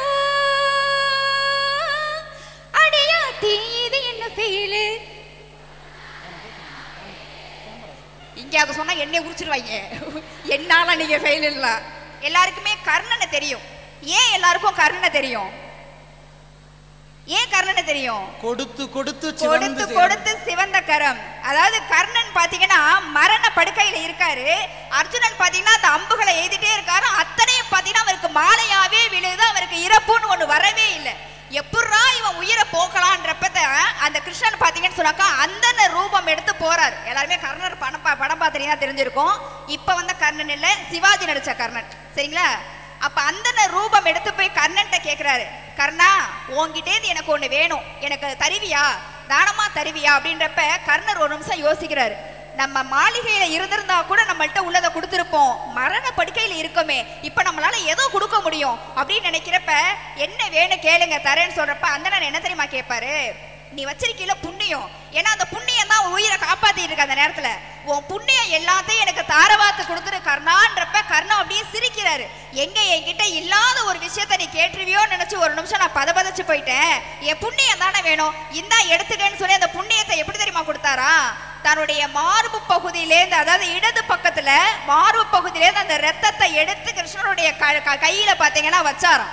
அப்பதான் கிருஷ்ணன் சொன்னாரா, இதுவரைக்கும் யாருக்குமே காட்டாத என்னுடைய விஸ்வரூப அவதாரத்தை நான் உனக்காக காட்டுறேன்னு சொல்லி ராமர் பாராட்டினால ஆஞ்சநேயர் விஸ்வரூபம் எடுக்கிறாருன்னா அந்த ராமரே கிருஷ்ணருடைய ரூபத்துல இருக்கும் போது எப்ப விஸ்வரூபம் எடுத்தாரு, கொடுத்து கொடுத்து சிவந்த கரங்களுடைய கர்ணன் கொடுக்கும் போது தான் அந்த கிருஷ்ணனே விஸ்வரூபம் எடுத்து காட்சி கொடுத்தாருன்னு சொன்னாக்கா அந்த நேரத்துல நல்லா யோசிங்க. கொடுத்த கர்ணனுடைய கை மேல இருந்துச்சு, கடவுளே ஆனாலும் வாங்கிய கிருஷ்ணனுடைய கை கீழே இருந்துச்சுன்னு சொன்னாக்கா அதுதான் நாங்க கொடுக்கறதுல ஒரு சந்தோஷம். செஞ்சோற்று கடன் தீர்க்க சேராத இடம் சேர்ந்து வஞ்சத்தில் வீழ்ந்தாயடா கர்ணா, ராமு வஞ்சகன் கர்ணன், ராமு கர்ணா வஞ்சகன் கண்ணனடா. நாங்க இன்னைக்கு கடக ரேகையும் பூமத்திய ரேகையும் படிக்கிறோம்னா அது காட்டுலையும் மேட்லையும் எங்க அப்பா அம்மா கைரேகை தேய உழைக்கிறாங்க, அதனால நாங்க கஷ்டப்பட்டு படிக்கிறோம்னு சொல்லி படிச்சு நல்ல வேலைக்கு போய் மாசம் சம்பளத்தை வாங்கி கொடுக்கணும் பாத்தீங்களா எங்க அப்பா அம்மா கிட்ட, அதுல இருக்குங்க சந்தோஷம். அப்படி சொல்லுங்க, அந்த குடும்பத்துல இருக்காளே சந்தோஷம். காலம் முழுவதும் கொடுத்த அப்பாவுக்கு நான் ஒரு முறை கொடுப்பதுல தாங்க எனக்கு மகிழ்ச்சின்னா அதாங்க சந்தோஷம். அது சந்தோஷம். ஆனா ஒரு கோவிலுக்கு போய் இன்னைக்கு நம்மளால முடிஞ்சு ஒரு 4 பேருக்கு ஒரு 4 சாப்பாடு வாங்கி கொடுத்தோம்னு வச்சுக்கோங்களேன், ஏதோ 4 பேர் பசியாரத்துக்கு ஒரு சாப்பாடை வாங்கி கொடுத்தோம்பான்னு சொல்லிட்டு மனசுல ஒரு திருப்தி வரும் பாத்தீங்களா, அந்த கொடுக்கறதுல தான் இருக்கு மகிழ்ச்சின்னு சொன்னாக்கா. எல்லாருக்குமே தஞ்சாவூர்ல பாத்தீங்கன்னா பாம்பே ஸ்வீட்ஸ் எல்லாருக்கும் தெரியும் இல்லையா, பாம்பே ஸ்வீட்ஸ் இன்னைக்கு எல்லா இடத்துலயுமே கிளைகள் இருக்கு. தஞ்சாவூர்ல தான் பாத்தீங்கன்னா முதலா சின்ன கடையா அதை ஓபன் பண்ணாங்க. சின்ன கடையா ஓபன் பண்ணி அந்த ஸ்வீட்ஸோட தரம் பாத்தீங்கன்னா அந்த சுவை பாத்தீங்கன்னா எல்லாருக்குமே பிடிச்சிருச்சு. கொஞ்சமா அவர் பாத்தீங்கன்னா அது பெரிய கொஞ்சம் பேக்கரியா டெவலப் பண்ண ஆரம்பிச்சிட்டாரு. ஒரு நாள் பாத்தீங்கன்னா அந்த கடையில அவ்வளோ கூட்டம், ஒரு தீபாவளி அன்னைக்கு அந்த கடையில அவ்வளோ கூட்டம், எல்லா ஸ்வீட்ஸுமே பாத்தீங்கன்னா நைட்டு 8 மணிக்கு தீர்ந்து போயிடுச்சு. அதுக்கப்புறம் அவங்கள்ட்ட விற்கிறதுக்கு ஸ்வீட்ஸே எல்லாமே தீர்ந்துடுச்சு. 8 மணிக்கு கடையை அடைச்சிட்டாங்க. மறு வருஷம் பாத்தீங்கன்னு சொன்னாக்கா அவருடைய பையன் அந்த கடையை நடத்திக்கிட்டு இருக்காங்க. இவர் அப்படியே பாக்குறாரு, தீபாவளி அன்னைக்கு பாத்தீங்கன்னா அவ்வளோ கூட்டம் அந்த கடையில, நிறைய பேர் வாங்கிட்டே இருக்காங்க. இவருக்கு ரொம்ப சந்தோஷம், நிறைய கூட்டம் இருக்கு, நிறைய வருமானம் வருதுன்னு சந்தோஷம். வீட்டுக்கு போயிடுறாரு. வீட்டுக்கு போயிட்டு அவர் பையனுக்கு கால் பண்றாரு, எப்பா வியாபாரம் எப்படி போகுது? நல்லா போகுதுப்பா. நல்ல வருமானம் வந்துச்சா? நல்ல வருமானம் வந்துச்சுப்பா. கூட்டம் நிறையா இருக்கா? இதோ வாசல் வரைக்கும் நின்றுகிட்டு இருக்காங்கப்பா. மணி எத்தனை ஆகுது? 7:50 ஆகுதுப்பா. 8 மணிக்கு கடையை மூடிருன்ட்டாரு. 8 மணிக்கு மூடிருன்ட்டாரு. இப்ப உள்ள பிள்ளைங்க மாதிரி அப்பா கிட்ட சகஜமா பேசக்கூடிய நிலை அந்த காலத்துல கிடையாது. அப்பா சொன்னா அதான் வந்துடும். எதிர்த்து பேசணும்னா வீட்டுல உள்ள விளக்கமாத்தால அம்மா நம்மளுக்கு போடும். அவர் மறு பேச்சு பேசல. 8 மணிக்கு கடையை அடைச்சிட்டாரு. மறுநாள் காலையில அந்த கடையை திறக்க வரப்போ அங்க சுத்தி உள்ள அத்தனை அந்த ஸ்வீட்ஸ் கடை ஓனர்ஸும் பாத்தீங்கன்னா, ஐயா நேத்து நீங்க 8 மணிக்கு கடையை மூடினால எங்களுக்கெல்லாம் நல்ல வியாபாரம் நடந்துச்சு, நீங்க நல்லா இருக்கணுங்க, நீங்க மட்டும் நல்லா இருந்தா பார்த்தாது நாங்களும் நல்லா இருக்கணும்னு நினைச்சீங்க பாத்தீங்களா, அந்த மனசுக்கு நீங்க ரொம்ப நல்லா இருப்பீங்கன்னு சொன்னப்ப அந்த அப்பா சொன்னாரா, இப்ப தெரியுதா நான் ஏன் கடையை மூட சொன்னேன்னு. நம்ம மட்டும் நல்லா இருக்கணும்னு நினைச்சு இந்த கடையை திறந்து நம்ம வச்சிருந்தோம்னா இதை ரொம்ப நாளைக்கு நம்ம நடத்தி கொண்டு போக முடியாது. நம்ம சந்தோஷமா இருக்க மாதிரி எல்லாரும் நல்லா இருக்கணும்னு நினைச்சாதான் அது நமக்கு நிலைக்கும்னு சொல்றாருன்னு சொன்னாக்கா அந்த கொடுக்கறதுல தானே இருக்கு சந்தோஷம். என் வயிற்றுல பிறந்த என்னுடைய குட்டிக்கும் நீ வச்சிருக்கக்கூடிய அந்த போலியான அந்த வக்கீல் குட்டிக்கு எனக்கு வித்தியாசம் தெரியாதா? இருந்தாலும் நான் ஏன் தெரியுமா பாலை கொடுத்தேன்? என் வயிற்றுல நான் சுமந்த என் குட்டிக்கு தான் என் பாலை குடிக்கிறதுக்கு கொடுத்து வைக்கல. ஓ வயிற்றுல உனக்கு பிறந்த ஓ பிள்ளையாவது இந்த பாலை குடிச்சிட்டு நல்லா இருந்துட்டு போகட்டுமே சொல்லிதான் நான் இந்த பாலை கொடுத்தேன்னு சொல்லி பசுமாடு நினைக்கணும்னு சொன்னாக்கா, இன்னைக்கு கொடுப்பதில் உள்ள சந்தோஷம் 6 அறிவு மனிதர்களுக்கு மட்டும் கிடையாதுங்க, 5 அறிவு ஜீவன்களுக்கும் உண்டு. ஏபிஜே அப்துல் கலாம் ஐயாட்ட போய் கேட்டாங்களாம், ஐயா நீங்க எப்ப ரொம்ப சந்தோஷம் அடைஞ்சீங்க, உங்களுக்கு எதை நீங்க பெருமையா நினைச்சீங்க, உங்க வாழ்க்கையில எது சந்தோஷமான தருணம்னு சொல்லும் போது கேட்கும் போது ஐயா என்ன தெரியுமா சொன்னாராம், நான் எத்தனையோ செயற்கைக்கோள்களை நான் விண்ணிற்கு ஏவிருக்கேன், அப்பெல்லாம் எனக்கு சந்தோஷம் கிடையாது. ஊனமான குழந்தைக்கு மிகவும் எடை குறைவான ஒரு செயற்கை காலை கண்டுபிடிச்சு கொடுத்தேன்னு, செயற்கை கோளை கண்டுபிடித்ததை விட செயற்கை காலை கண்டுபிடித்து கொடுத்ததுல தான் எனக்கு இருக்கு மகிழ்ச்சின்னு சொல்லி இன்னைக்கு டாக்டர் ஏபிஜே அப்துல் கலாம் ஐயா சொன்னாருன்னு சொன்னாக்கா, இன்னைக்கு என்னைக்குமே பாத்தீங்கன்னா நம்ம பெறுவதில் கிடையாதுங்க மகிழ்ச்சி, மற்றவங்க நல்லா இருந்துட்டு போகட்டும்னு என்னைக்குமே கொடுப்பதில் தான் இருக்கிறது மகிழ்ச்சி. அந்த ஒரு நல்ல ஒரு தீர்ப்பை நீங்க எங்களுக்கு கொடுப்பதில் தான் எங்களுக்கும் இருக்கிறது மகிழ்ச்சின்னு சொல்லிட்டு, செத்தவங்களுக்கு செல வச்சு மாலை போடுறதை விட்டுட்டு உங்களுக்கு பெத்தவங்களுக்கு இலை வச்சு சோறு போடுங்க, எல்லா குடும்பமும் என்னைக்குமே சந்தோஷமா இருக்கும். நல்லது ஒரு வாய்ப்பு. நன்றி பாடி, ரொம்ப முறை நன்றி, வணக்கம். சேலத்தில் கொட்டி தீர்த்த உங்களுக்கு ஒரு நன்றிமா. அவங்க பேசும்போது கர்ணன்கிற ஒரு மாபெரும் தலைவன், அரசன், மனிதன், அவரை பற்றி சொன்னாங்க. கர்ணனிடத்தில் குந்தி தேவி தான் பெற்ற தாய் ஒரு வரம் போய் கேட்கிறான். உலகத்திலேயே ரொம்ப ராசி இல்லாத மனிதனுங்க கர்ணன். பெத்த தகப்பன் அரவணைப்பு இல்லை, பெத்த தாய் தன்னை பார்த்து வளர்க்கலை, அனாதையா வளர்ந்தாப்புல அப்படியே வந்தாப்புல. அப்படிப்பட்ட கர்ணன்கிட்ட போய் ஒரு வரம் கேட்டா, டே உன் தம்பிடா அந்த அர்ஜுனன், அவனை எப்படியாவது போரில் தோற்கடிச்சிடாத அப்படின்னு சொல்லி வரம் கேட்டா. அப்போ கர்ணன் சொன்னா, நான் கண்ணீர் விட்டு, நான் யாரையும் தோற்கடிப்பதற்காக நான் வீரனாகவில்லை, என்னால் யாருக்காவது நல்லது நடந்தால் அதற்காகவே நான் வாழுகிறேன்னு சொன்னானா. இப்படி இருக்கிறியடா அப்படின்னு பெத்த தாய் கேட்கும்போது அந்த கர்ணன் சொன்னானா, அனாதையாய் வந்து நின்ற போது, அனாதையாய் வந்து நின்று அவமானப்பட்ட போது தலையில் கிரீடத்தை வைத்து என்னை தலைவனாக்கிய என் நண்பனுக்காக உசுரையும் கொடுப்பேன்னு சொன்னாடா. உலகத்திலேயே கொடுப்பதில் தாங்க மகிழ்ச்சி அப்படின்னு இவங்க சொல்லியிருக்காங்க. சும்மா பேமெண்ட்டுக்காகலாம் பேசக்கூடாது. அடுத்தவங்க பேசுகிற நேரத்தை விட்டு கொடுக்கல. சென்னை சில்ஸில் போய் புடவை எடுக்கும்போது 25 புடவையை போட்டுற வேண்டியது. இது பார்டர் சரியில்லை, இது டிசைன் சரியில்லை, இதில் பாசி இல்லை, இது கலர் சரியில்லைன்னு. அதுவே பக்கத்தில் ஒருத்தவங்க வந்து அந்த புடவையை இது நல்லா இருக்கே அப்படின்னு நான் எடுத்து வச்சுருக்கேங்க அப்படிங்கிறது. இப்போ இதுக்காகவே கடையில் 2 பேரை ரெடி பண்ணி விட்டு கடைக்கு அனுப்பிடுறான். யாரெல்லாம் ரொம்ப நேரம் செலக்ட் பண்ணிட்டு கிடக்குறாங்களோ அவங்க கடை ஊழியரே கலரான யூனிஃபார்மை கழட்டி வச்சுட்டு இந்த புடவை சூப்பராக இருக்கே எவ்வளோன்னு கேட்டால் அந்த புடவை வாங்கிட்டு போயிடுவாங்க. ஏன்னா விட்டு கொடுக்குற மனப்பான்மை உங்களுக்கு இல்லையேங்க. ஆனால் பெறுவதில் தாங்க எங்களுக்கு மகிழ்ச்சி இருக்குன்னு சொல்கிறாங்கன்னா, இதுக்கெல்லாம் பதில் சொல்ல வாங்க பட்டுக்கோட்டையினுடைய மீண்டும் ஒரு கவிஞன், வாங்க மதுக்கூர் ராமச்சந்திரன். நல்லாவின் பால் முழுதும் கன்றுக்கிள்ளை, நல்லாவின் பால் முழுதும் கன்றுக்கிள்ளை, நரும்புவின் மனம் முழுதும் சோலைக்கிள்ளை, நெல்லாகும் கதிர் முழுதும் நிலத்துக்கிள்ளை, நிறைகின்ற நீர் முழுதும் கொடுத்துக்கிள்ளை, பல்லாரும் கனி முழுதும் மரத்துக்கிள்ளை, பன்னரம்பின் இசை முழுதும் யாழுக்கிள்ளை, எல்லாமே பிறர் குலைக்க காணுகின்றேன், என் வாழ்வும் பிறர் குலைக்க வேண்டும் வேண்டும் என்கிற வாசுப மாணிக்கனாரின் கவிதை வரிகளை வாழ்க்கையின் வரங்களாக வேண்டி, நடுவர் அவர்களே, அற்புதமான இந்த தீப ஒளி திருநாள் பட்டிமன்றத்தை ஏற்பாடு செய்து இந்த தீபாவளி விழாவை சிறப்பாக கொண்டாடி கொண்டிருக்கக்கூடிய மதிமுகம் தொலைக்காட்சி நேயர்கள் அத்துணை பேருக்கும் இனிய தீப ஒளி திருநாள் நல்வாழ்த்துகள். நல்ல தலைப்பு கொடுத்துருக்கீங்க. நல்ல ஊர்ல பேசணும். எப்படிப்பட்ட ஊர் தெரியுமா இந்த ஊர்? ஜாதகத்தில் கணிப்பது காலம், ஜாதகத்தில் கணிப்பது காலம், விழாக்களில் வாசிப்பது மேளம், உணவிற்கு மனம் ஊட்டுவது ஏலம். உன்னதமான மக்கள் இருக்கக்கூடிய ஊர்னா அதுதானங்க நம்ம சேலம்னு. சேலத்துக்கு மனம் சேர்த்து கொண்டிருக்கக்கூடிய அற்புதமான மக்கள். எப்படிப்பட்ட கல்லூரி, சதுரங்கத்தில் சதுரங்க ஆட்டத்தில் சகல பலத்தையும் பெற்றது ராணி. சதுரங்க ஆட்டத்தில் சகல பலத்தையும் பெற்றது ராணி. சமூகத்தில் சாதனை பெண்களை படைத்து வெளியே விடுவது நம்ம பத்மவாணி. அப்படின்னா அற்புதமான கல்லூரி.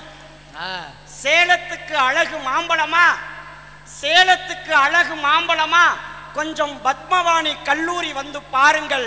எங்கள் பேரழகு பெண்கள் தானையா சேலத்துக்கு அழகுன்னு. அழகின் வடிவாக அமர்ந்திருக்கக்கூடிய பேரழகு பெண்களை உங்கள் அத்துணை பேருக்கும் இனிய தீப ஒளி திருநாள் நல்வாழ்த்துகள் இந்த மதுக்கூர் ராமச்சந்திரன் அன்போடு தெரிவித்துக் கொண்டு நல்ல தலைப்புங்க. எது அதிக மகிழ்ச்சியை தருவது, கொடுப்பதா பெறுவதா? இந்த நிகழ்ச்சியை நீங்கள் கொடுத்தீர்கள், அதை நாங்கள் பெற்றோம்.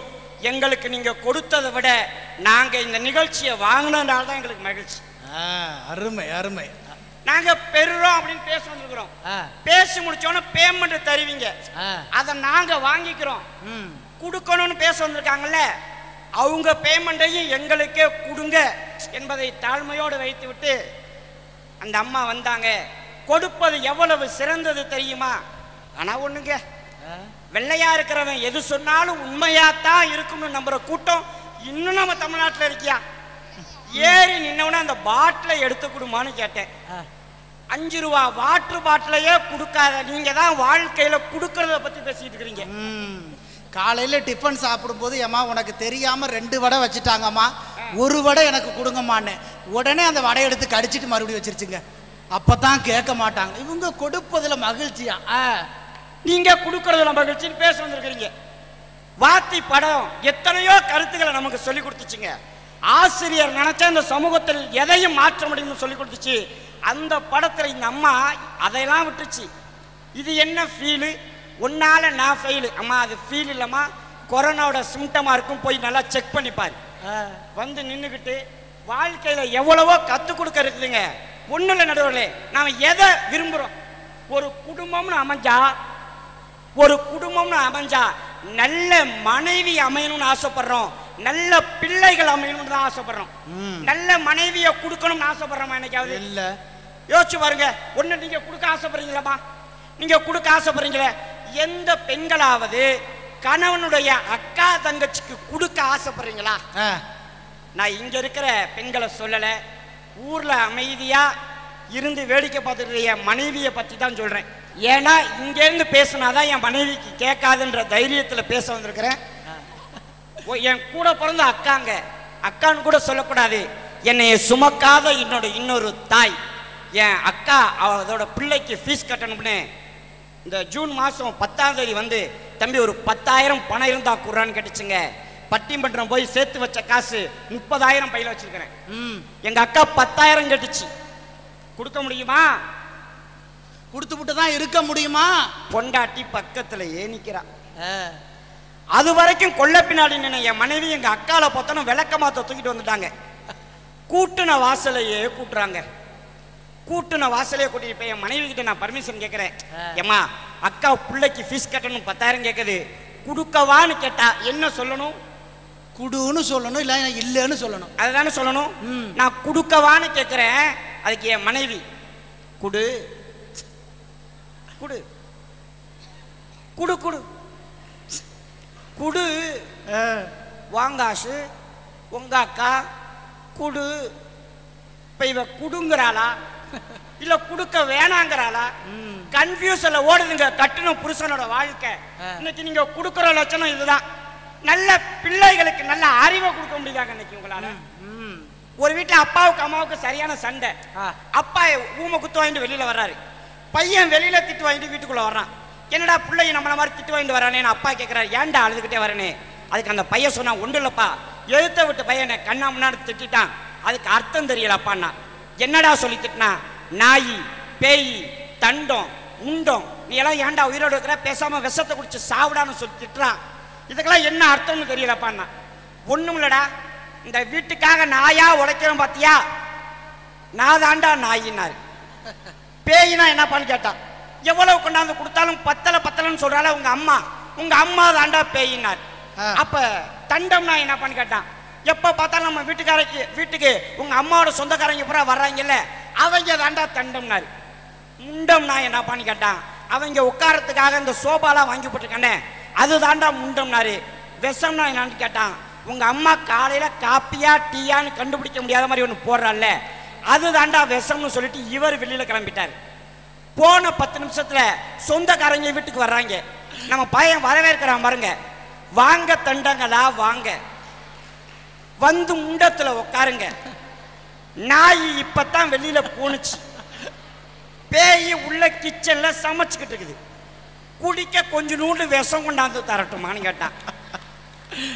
வந்த சொந்தக்காரன் பின்னங்காலு பெடலில் அடிக்க ஓடுறான்னா நல்ல பண்புகளை இன்னைக்கு நீங்க கொடுத்துருந்தீங்கன்னா அவன் நல்ல பண்புகளை பெற்றிருந்தானா இன்னைக்கு நல்ல குழந்தைகள் வந்திருக்குங்க. எங்க எதிரையுமே நீங்க ஒரே ஒரு விஷயம் கேட்கிறேன். இந்த பத்மவாணி கல்லூரியில சீட்டு கிடைச்சாதான் சந்தோஷம். ஒரு பள்ளிக்கூடத்துல எதிர்பார்க்கிறோம், அங்க சீட்டு கிடைச்சா சந்தோஷம். அதே சந்தோஷம் ஃபீஸை கட்டும் போது வருமா? வருமா? சம்பளம் வாங்கும் போது கிடைக்கிற சந்தோஷம் சம்பளத்தை வீட்டுல கொடுக்கும் போது வருமா? நான் கேட்கிறேன். இங்க வாங்குற 15,000 பேமெண்ட்ல 12,000 ரூபாய் நீங்களே ஆட்டைய போட்டுட்டு வழக்கம் போல சதீஷ் சார் 3,000 தான் கொடுத்தாருன்னு பொய் சொல்லி ஆட்டைய போடுற கும்பல் நீங்க. நீங்க வந்து கொடுக்கறத பத்தி பேசுறீங்க. ஆட்டைய போடுற கும்பல் இது. முதல் மாதம் நீங்கள் வாங்கிய சம்பளம் உங்களுக்கு ஞாபகம் இருக்கா நடுவர்களே? சம்பளம் வாங்கி என்னைக்காவது ஒரு நாள் பாக்கெட்டில் வச்சாதானே பத்திரமா கொண்டு போய் பொட்டாட்டிட்டு தான் கொடுக்க வேண்டியதாக இருக்குது. அப்புறம் எங்கே போய் ஞாபகம் இருக்குன்னு நான் எத்தனை தாள்னு கூட என்னது இல்லைங்க. முதல் மாதம் வாங்கிய சம்பளத்தில் 500 ரூபாய்க்கு வாங்கி கொடுத்த புடவையினுடைய வாசத்தை நான் மறந்து விட்டேன். ஆனால் அதை வாங்கின எங்க அம்மா 10 வருஷம் கழிச்சு இன்னைக்கும் சொல்லி சொல்லி காட்டுதியா, என் புள்ள வாங்கி கொடுத்த புடவை, என் புள்ள வாங்கி கொடுத்த புடவனா வாங்கி கொடுத்த என்னைய விட அதை வாங்கிக்கிட்ட எங்க அம்மாவுக்கு அது அதிக இன்பத்தை தந்திருக்குன்னா கொடுக்கிறதுல இன்பமா பெறுகிறதுல இன்பமா? பெறுகிறதுல தாங்க இன்பம். நாம ஏன் போட்டி போடுறோம்? ஏன் போட்டிகளை கலந்துக்கிறோம்? வெற்றியை மற்றவருக்கு விட்டு கொடுக்கவா? வெற்றியை நாம் பெற வேண்டும் என்பதற்காகத்தான் நம்ம போட்டியே போடுறோம். வெற்றி பெறணும், பரிசு பெறணும் என்பதற்காகத்தான் போட்டியே போடுறோம். வாழ்க்கையும் ஒரு விதமான போட்டி தானே நடுவர்களே. இந்த வாழ்க்கையில நாம் எதை பெற்றோம் என்பதை வைத்துத்தான் நாம் யார் என்பதை இந்த உலகம் தீர்மானிக்கும். நீ நல்ல நண்பர்களை பெற்றிருக்கிறாயா, நீ நல்ல மனிதன். நீ மோசமான நண்பர்களை பெற்றிருக்கிறாயா, நீ சமூகத்தில் மோசமான மனிதன் சொன்னா நாம் எதை பெறுகிறோமோ அதுதானே நம்மளை அடையாளப்படுத்தும். விருது பெறுவதில் அவர்களுக்கு கிடைத்த மகிழ்ச்சி விருது கொடுத்த உங்களுக்கு இருக்குதா? நீங்கள் 1000 ஊர்களில் 1000 மேடைகளில் விருது கொடுத்துட்டு போயிடலாங்க. அவர்கள் வாங்கிய அந்த விருது ஆயுளுக்கும் அவர்களுக்கு நினைவு இருக்கும்னா பெறுவதில் கிடைக்கிற மகிழ்ச்சி வேற எதுலங்க கிடைக்கும்? அருமை அருமை. கொடுத்த எனக்கு மறந்துருங்க, ஆனா வாங்கிட்டு போன ஒருத்தருக்கு அது மறக்காதுங்க. ஏன்னா அவங்க வீட்டு டிவியில எப்பவுமே இருக்கும். எல்லா பெண்களும் தையல் இயந்திரம் வச்சிருக்கிறாங்க. ஏன் தெரியுமா? தையலை மிதித்தாவது அந்த தையல் வாழ்க்கையை கடந்துடலாம்னு. அந்த தையல் இயந்திரத்தை வடிவமைத்தவர் ரோவோ அப்படின்றவரே. அந்த ரோவோ மிஷினெல்லாம் கண்டுபிடிச்சிட்டாரு.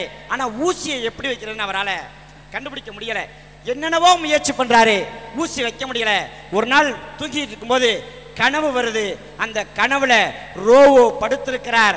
அவரை சுற்றி ஆஸ்திரேலிய பழங்குடிகள், மனித மாமிசை திங்கக்கூடியவங்க, அவங்க சுத்தி சுத்தி வர்றாங்க. இவர் பயத்துல முழிச்சுக்கிட்டே இருக்கிறாரு. அந்த ஆதிவாசிகளுடைய கையிலே ஒரு ஈட்டி இருக்கிறது. அந்த ஈட்டியினுடைய முனையிலே ஒரு துளை இருக்கிறது. துள்ளி எழுகிறார் ரோவோ. இதுதாண்டா தையல் மிஷின்ல ஊசி வைப்பதற்கான முறைன்னு அதை அப்படியே மாற்றி ஈட்டியை தலைகளாக மாற்றி இன்னைக்கு தையல் மிஷின்ல ஊசியை வச்சு நூல் கோக்க வச்சார்னா கனவில் பெற்ற அறிவை நிஜத்துல பயன்படுத்தினாரு. இன்னைக்கு வாழ்க்கையில பயன்படுத்திட்டு நடைபெறலே. நிறைவான் நான் இப்படி சொல்லி முடிக்கிறேன். அந்த இயந்திரம் எதை எதையோ கொடுத்தது. ஆனால் அந்த இயந்திரத்தில் உள்ள ஊசிதான் நூலை சேர்த்து கொடுத்ததுன்னா கொடுப்பதில் இருக்கிற மகிழ்ச்சி விட பெறுவதில் இருக்க மகிழ்ச்சி அதிகங்க. சில விஷயங்களை நம்மளால மறக்கவே முடியாது. முதலாய் கிடைத்த ஒற்றை ரூபாய், முயற்சியில் கிடைத்த முதல் வெற்றி, அருமை, குழந்தைகளின் எச்சில் முத்தம், காதலியின் காதல் கடிதம், பாட்டி சொன்ன கதை, நண்பன் கொடுத்த உடை, அப்பாவின் அக்கறையான திட்டு, ஆசிரியரின் அன்பான கொட்டு, ஓசியில் கிடைத்த வாடகை சைக்கிள் ரவுண்டு, அடம்பிடித்து வாங்கிய ஜீன்ஸ் பேண்ட், காக்காய் கடியில் கிடைத்த கல்கோனா மிட்டாய், காத்திருந்து கிடைத்த ஹீரோ பேனா, இப்படி நாம் பெற்ற பொருட்களுடைய நினைவுகள் மரண படுக்கையிலும் நமக்கு மறக்காமல் ஞாபகத்தில் இருக்கும்னா, கொடுப்பதை விட பெறுவதில் இத்தனை இன்பம் இருக்கிறது. 1947 நள்ளிரவில் சுதந்திரம் பெற்றதால் தான் நாம் மகிழ்ச்சியாக இருந்தோமே தவிர சுதந்திரத்தை கொடுத்ததால் மகிழ்ச்சியாக இல்லை என்கிற காரணத்தினால இன்றைக்கு அல்ல, என்றைக்குமே கொடுப்பதில் இருப்பது ஒரு சுகம் என்றால் பெறுவதில் இருப்பது பேர் இன்பம் என்பதை மனதில் வைத்து நல்லதொரு தீர்ப்பை வழங்குவீர்கள் என்ற நம்பிக்கையோடு இதுவரை இந்த சிறுவனின் பேச்சுக்கும் செவிமடுத்த உங்கள் அத்தனை பேரின் பாதங்களை தொட்டு மீண்டும் ஒரு முறை தீப ஒளி திருநாள் நல்வாழ்த்துக்களை கூறி விடைபெறுகிறேன். நன்றி, வணக்கம். அருமை. நல்ல ஒரு சிறப்பான ஆக்கப்பூர்வமான ரொம்ப அழகான உரை. கொடுப்பது உங்களுக்கு இன்பம்னா பெறுவது எங்களுக்கு பேரின்பம்ங்கிறார். கொடுப்பது உங்களுக்கு சுகம்னா பெறுவது எங்களுக்கு பெரும் சுகம்ங்கிறார்னா இதற்கெல்லாம் பதில் சொல்வதற்காக குடியாத்தம் சுகன்யா வாங்க. நல்ல கருத்துக்களை மக்களுக்கு கொண்டு போய் சேர்க்கும் மதிமுகம் சேனல் வழியாக அனைத்து மக்களுக்கும் இனிய தீபாவளி நல்வாழ்த்துக்களை தெரிவித்துக் கொள்கின்றேன். நடுவர் அவர்களே, உண்மையா சொல்லணும்னா நான் தேவதைகளை பார்த்ததே கிடையாது. ஆனா இந்த பத்மவாணி பள்ளியில படிக்க, இந்த கல்லூரியில படிக்கக்கூடிய ஒவ்வொரு மாணவர்களுமே என் கண்ணுக்கு தேவதையா தெரியுறாங்க. அருமை அருமை. உங்களுக்கு ஒரு 50,000 அனுப்பியிருக்கேன், உங்க போன்ல வந்துருச்சான்னு பாருங்க. இருமா, ஒரே நிமிஷம் இருமாமா. 50,000 50,000 அனுப்பினாங்க. முன்னாடியே சொல்றல, இது நெட் வேற ஒர்க் ஆக மாட்டேங்குதுங்க. ஏறிடுச்சுமா. பதறாதீங்க, முடிச்ச உடனே ரிட்டர்ன் அனுப்பிடுங்க. ஏன் அப்படின்னா நாங்க கொடுக்காம உங்களால சந்தோஷத்தை அனுபவிக்கவே முடியாது. கொடுக்கறதுல இருக்கக்கூடிய சந்தோஷம் பெறுவதில் எப்படி இருக்கும்? பெறுவதில் மகிழ்ச்சி இருக்கலாம், ஆனா அந்த மகிழ்ச்சியில ஒரு சுயநலம் இருக்கும். ஆனா கொடுக்கறதுல ஒரு பொழுதும் சுயநலம் இருக்காது நடுவர்களே. அருமை அருமை. அவ்வளவுதான், முடிச்சு விட்டீங்க போங்க. கண்டிப்பா இந்த கல்லூரியில படிக்கக்கூடிய மாணவர்களுக்கு இன்னைக்கு ஒரு செய்தியை சொல்றாங்க. கல்லூரி வாயிலா ஒரு செய்தியை சொல்றாங்க. இந்த வருடம் படிக்கக்கூடிய அத்தனை மாணவர்களுக்குமே, அது முதலாம் வருடமா இருந்தாலும் சரி, 3ஆம் வருடமா படிக்கக்கூடிய மாணவர்களா இருந்தாலும் சரி, அவங்களுக்கு செமஸ்டர்ன்ற ஒரு எக்ஸாமே கிடையாது, அரியர்ன்ற ஒரு விஷயமே கிடையாது. எல்லாருமே ஹால் பாஸ் அப்படின்றாங்கன்னா அப்படி ஒரு அறிக்கையை கொடுத்தா எப்படி இருக்கும்? அது 2021 கொரோனாவுக்கு கொண்டு போய் விட்ட மாதிரி இருக்கும். எல்லாரும் பாஸ்னா உண்மை நடுவர்களே, இததான் நாங்களும் சொல்றோம். கொடுக்கறதுல இருக்கக்கூடிய இன்பம் இருக்கு பாத்தீங்களா, அதை கொடுத்து கொடுத்து பழகினவங்களுக்கு தான் தெரியும். ஃப்ரெண்டுங்கெல்லாம் சேர்ந்து எங்கேயாச்சும் ட்ரிப்பு போலான்னு பிளான் பண்ணுவாங்க. அதுல எப்படியும் ஒரு கூட்டம்னு இருந்தா 6 பேர் இருப்பாங்க. அந்த 6 பேர்ல ஒருத்தர் நான் செலவு பண்றேன், எப்படியாச்சும் வெளியில போலாண்டி, எங்கேயாச்சும் சுத்தி பார்த்துட்டு வரலான்னு ஒரு பிளான் போடுவாங்க. ஆனா கடைசி நேரத்துல வரேன்னு முதல்ல கிளப்பி விட்டா பாத்தீங்களா, அவதான் லைட்டா ஆரம்பிப்பா. ஏய், நான் வந்தா எங்க அம்மா திட்டுவாங்க போல இருக்குடி, எங்க அப்பாவும் பர்மிஷனே கொடுக்கல அப்படின்னு முதல்ல கெடுக்கிறதே அவதான் இருப்பான் நடுவர்களே. என்னதான் கொடுத்து கூட்டிட்டு போனோம்னு நினைச்சா கூட பெறறவங்களுக்கு முதல்ல அதுல மகிழ்ச்சின்னு ஒரு விஷயம் கலந்து இருக்கணும். ஆனா கொடுக்கறதுலயும் மகிழ்ச்சி கிடையாது இவங்களுக்கு, பெற்றுக்கிறதுலயும் மகிழ்ச்சி கிடையாம தான் இருக்காங்க இன்னைக்கு. ஆசிரியர்கள் உண்மையா சொல்லணும்னா நம்ம கல்லூரியில இருக்கிறோம். இந்த கல்லூரியை பத்தி சொல்லணும் அப்படின்னா நிறைய விஷயங்களை நம்ம பெருமைப்படுத்தி சொல்லலாம் நடுவர்களே. அதுவும் கல்வியை பற்றி சொல்லணும்னு வச்சுக்கோங்க, இந்த உலகத்தையே மாற்றக்கூடிய ஒரு ஆயுதம் இருக்கு அப்படின்னா அது கல்விதான் சொன்னாரு நெல்சன் மண்டேலா. பெற்ற பிள்ளை கைவிட்டாலும் கற்ற கல்வி கைவிடாதுன்னு சொன்னாரு மகாத்மா காந்தி. தூக்கு மேடைக்கு போகும் வரை படித்து கொண்டே இருந்தார் பகத்சிங். பயண நேரத்தில் எல்லாம் படித்து கொண்டே இருந்தார் ஜவஹர்லால் நேரு. நான் தூங்கும் அறைக்கு பக்கத்திலேயே புத்தகங்கள் இருக்க வேண்டும் என்று சொன்னார் அண்ணல் அம்பேத்கர். அப்படியாப்பட்ட ஒரு கல்வியை கொடுக்கறதுல ஒரு ஆசிரியர்களுக்கு இருக்கக்கூடிய மகிழ்ச்சி இருக்கு பாத்தீங்களா, அது பெறதுல இருக்குமா? அந்த கல்வியில இருக்க நடுவர்களே. நான் வந்து நேத்து நிகழ்ச்சி முடிச்சுட்டு வீட்டுக்கு போனேன் நடுவர்களே. பஸ் ஸ்டாண்ட்ல போன உடனே என் புருஷன் வந்தாரு. வந்த உடனே மூஞ்சி வந்து உங்களை மாதிரி உருன்னு வச்சுட்டே இருந்தாரு நடுவர்களே. எனக்கு ஒரே கோபம் ஆயிடுச்சு. என்ன மூஞ்சி இதே மாதிரி எப்ப பார்த்தாலும் என்ன கூட்டிட்டு போகும் போதெல்லாம் வந்து உருன்னே வச்சுட்டு இருக்கீங்க. பக்கத்துல இருக்கிற ஒரு புருஷனை பாருங்க, அவர் பொண்டாட்டிய ஊருக்கு அனுப்பும்போது எவ்வளவு சந்தோஷமா சிரிச்சிட்டு இருக்காரு. உங்களுக்கு மட்டும் என்ன எப்ப பார்த்தாலும் என்ன வீடு கூட்டிட்டு போகும்போது இப்படி முறைச்சுக்கிட்டே கூட்டிட்டு போறீங்கன்னு கேட்டேன். என் புருஷன் சொல்றாரு நடுவர்களே, கரெக்ட் தாண்டி, அவன் பொண்டாட்டிய சந்தோஷமா வழி அனுப்ப வந்திருக்கான், நான் உன்னை வீட்டுக்குள்ள கூட்டிட்டு போறேன் அப்படின்னு சொல்றாருங்க. ஆமா, எப்பவுமே வீட்டுக்கு வர மனைவியோட ஊருக்கு போற மனைவியை பார்க்கறதா சந்தோஷமா இருக்கும். கொடுக்கறதுல இருக்கக்கூடிய இன்பம் என்ன தெரியுமா? கடன் கொடுத்து பாருங்க இன்பமா இருக்கும், ஆனா அதை திருப்பி கேட்டு பாருங்க சண்டையா இருக்கும். அதுல இருக்கக்கூடிய கஷ்டம் இருக்கு பாத்தீங்களா, அந்த கஷ்டம் சொல்லவே வேணாம் நடுவர்களே. என்னதான் இருந்தாலும் நான் இவ்வளோ வந்து பேசிட்டு பழகிட்டு எல்லார்கிட்டயும் போனா கூட எங்க மாமியார் மேல எனக்கு ரொம்ப பாசம் அதிகம் நடுவர்களே. அந்த பாசத்துல வீட்டுக்கு போன உடனே காலையில எழுந்ததும் எங்க மாமியாருக்கு ஒரு டம்ளர் காஃபில 4 ஸ்பூன் சக்கரை போட்டு கொடுப்பேங்க. அவ்வளவு பாசமா பாத்துக்கிற பொண்ணு நான்லாம். என்னதான் நம்ம சொன்னாலும் கொடுக்கறதுல ஒரு சந்தோஷம் எதுல இருக்குன்னு நான் சொல்லட்டுமா? ஏமா சுகன்யா, சொல்லுங்க நடுவர்களே. மனசாட்சியோட பேசுமா. எதுக்கு நீ எல்லாம் மாமியார பத்திரமா பாத்துக்கிட்டு அந்த அம்மா குடியாத்தலத்துல இருக்காம ஏமா வேலூருக்கு போயிடுச்சு? இல்ல, அவங்க ஏதோ நிம்மதியா வயசான காலத்துல எங்க மாமனாரோட ஜாலியா இருக்கட்டும் அப்படின்றதுக்காக தனி குடுத்தன வச்சுட்டேன் நடுவர்களே. வேலை மாமனார் இருக்காருல்ல? இருக்காரு, பத்திரமா பாத்துக்கிற 2 பேரும். நான் கூட மாமனார் கூட அனுப்பிட்டீங்களோன்னு நினைச்சேன்.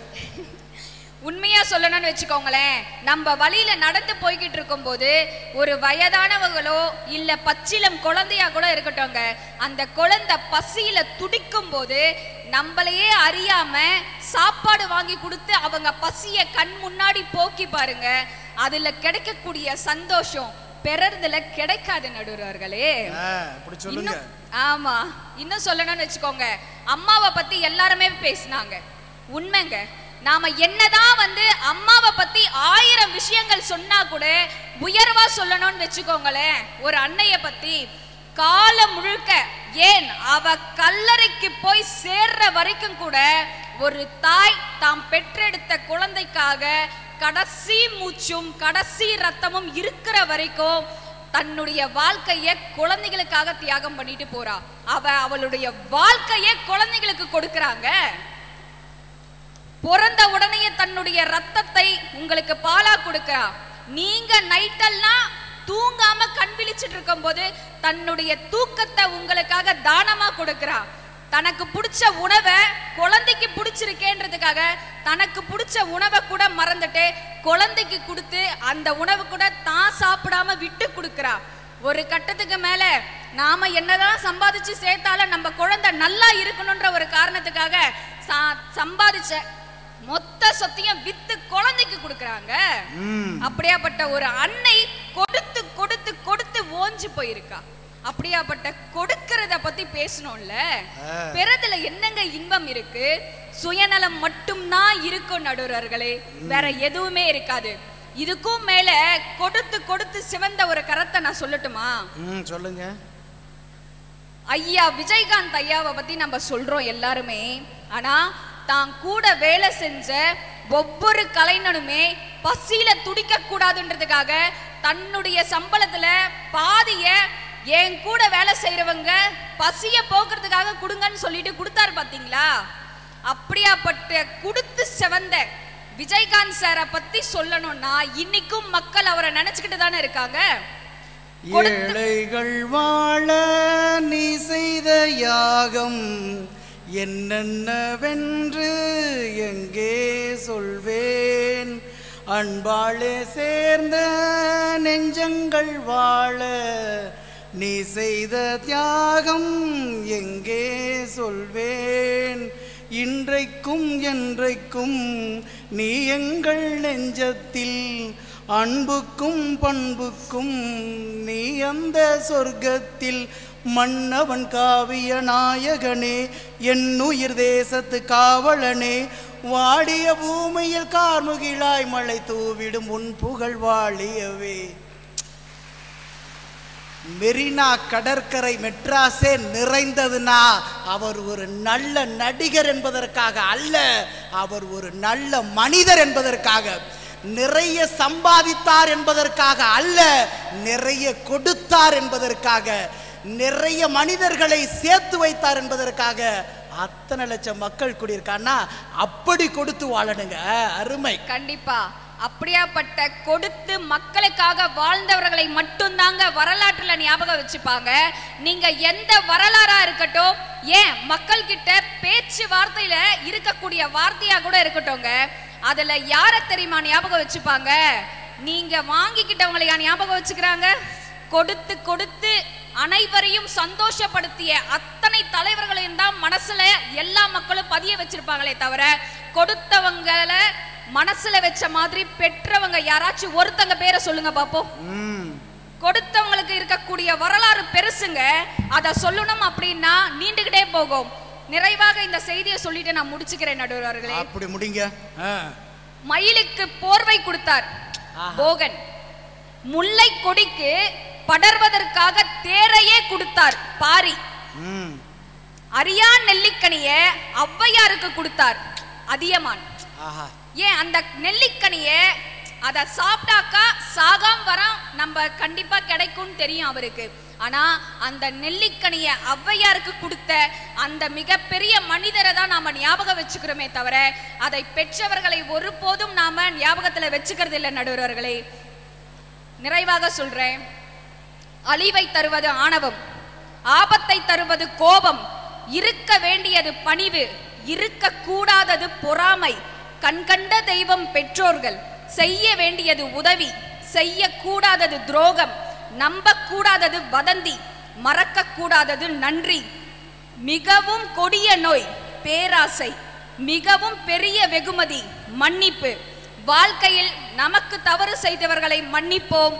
என்றும் நமக்கு உறுதுணையாக நின்றவர்களுக்கு வாழ்க்கையில் ஒரு பிரச்சனை என்று வரும்போது தன்னுடைய உயிரை கொடுத்தும் அவர்களை காப்பாற்றுவோம் என்று ஒரு நல்ல உறுதியை எடுத்துக்கொண்டு அத்தனை பேருக்கும் நாம் கொடுத்து உதவும் அந்த நல்ல மனப்பான்மையை உருவாக்கிக்க வேண்டும் நடுவர்களே. என்றுமே கொடுப்பதில் இருக்கக்கூடிய மகிழ்ச்சி பெறுவதில் இல்லை என்று கூறி இந்த நல்ல வாய்ப்பை கொடுத்த மக்கள் அனைவருக்கும் நல்ல நன்றிகளை கூறி விடைபெறுகிறேன். வணக்கம். நான் ஒரு வழக்கறிஞர். அப்படியா அப்படிங்குது அந்த பொண்ணு, சொல்லவே இல்லை அப்படிங்குது இந்த பொண்ணு. நல்லா உற்சாகமாக ஒரு முறை கை தட்டினீங்கன்னா 5 நிமிஷத்தில் தீர்ப்பு சொல்லிடுவேன். நல்ல உற்சாகமா கேட்கல சத்தமா என் நெஞ்சில் குடியிருக்கும் நண்பா நண்பிகள், கேட்கல சத்தமா நல்லா சிரிங்கள. Right, okay. தீர்ப்பு. ஒரு நீதிமன்றத்தில் 2 விதமான வழக்கறிஞர்களுடைய வாதங்களை கேட்டு அன்றே சொல்ல வேண்டிய தீர்ப்பை தேதி போட்டுவிட்டு த ஜட்ஜ்மெண்ட் இஸ் அர்ஜென்ட் அப்படின்னு சொல்லிட்டு தேதியை இன்னொரு நாள் தீர்ப்புக்காக தள்ளி வைக்கக்கூடிய மகான் நீதிபதிகள் இருக்கும்போது இப்போதே தீர்ப்பை சொல்லுகிற இந்த நீதிபதிக்கு இப்படி ஒரு வாய்ப்பை கொடுத்த தீபாவளி பட்டிமன்ற சிறப்பு குழுக்கும் மதிமுகம் தொலைக்காட்சி தோழர்களுக்கும் என் கண்முன்னே மலர்ந்து கிடக்கக்கூடிய மல்லிகை ரோஜாக்களுக்கும் என்னுடைய நன்றியை தெரிவித்துக் கொள்கிறேன். 1000 தலைப்புகள் அயராது என் மூளைக்குள் ஓடிக்கொண்டிருக்கிற பொழுது இப்படி ஒரு தலைப்பை நான் கொடுத்து அயர்ந்து போயிருக்கிறேன். காரணம், இந்த 4 பேருடைய கருத்து என் மூளைக்குள் பயணித்து கொண்டிருக்கிறது. ரொம்ப அற்புதமான பேச்சு. ஒவ்வொருத்தருடைய பேச்சும் பேச்சல்ல, அது ஒரு தனித்துவமான மூச்சுன்னு சொல்லலாம். ரொம்ப ஆழமான கருத்துகள், ரொம்ப தடுமாறணும். ஒரே பொன்னியின் செல்வன் திரைப்படத்தில் இந்த பக்கம் ஐஸ்வர்யா ராயும் இந்த பக்கம் திரிசாவும் வந்து அப்படியே நேருக்கு நேர் நிற்கும் போது அடடா, திரிசா அழகா, ஐஸ்வர்யா அழகா, திரிசா போட்டிருக்கிற நகை அழகா, ஐஸ்வர்யா போட்டிருக்கிற நகை அழகா. எவ்வளவு குழப்பம்! அப்படி ஒரு குழப்பத்தை கொடுத்திருக்கிறது இந்த தலைப்பு. தலைப்புக்குள்ள வருவோம். திரிசாக்குள்ள போயிட்டாங்க அவங்க. திரிசாவை பத்தி சொல்லியிருக்காரு, ஏதோ ஒரு பாட்டு பாடுவாராட்டுருக்கு. இல்லை, என் மனைவி திரிசா போல இருப்பான்னு நினைச்சு இறைவன்கிட்ட வர வேண்டி போய் பொண்ணு பார்க்க போய் உட்கார்ந்தங்க. உட்கார்ந்த உடனே ஒரு டம்ளர் காஃபி எடுத்துட்டு வந்து என் பக்கத்தில் வச்சுட்டு திரும்ப என் பக்கத்திலே உட்காந்துட்டாங்க. எல்லாருமே பொண்ணு பார்க்க வரும்போது காப்பியை கொடுத்துக்கிட்டு அப்படியே ரிவர்ஸ் ஆவாங்க தானே, அப்படியே ரிவர்ஸ் ஆகிட்டு அப்படியே பண்பாடோட போவாங்க. என் ஒய்ஃப் பக்கத்திலே உட்காந்துட்டான்.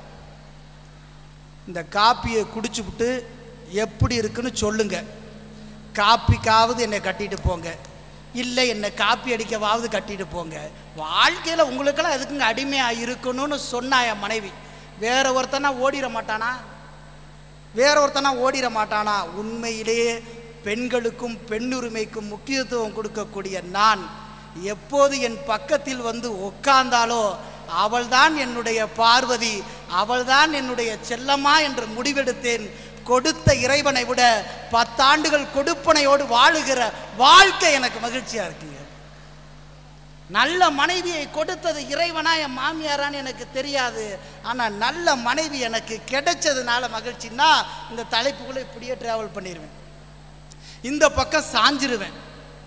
ஆனால் உலகத்திலேயே சந்தோஷம் அதுதான்.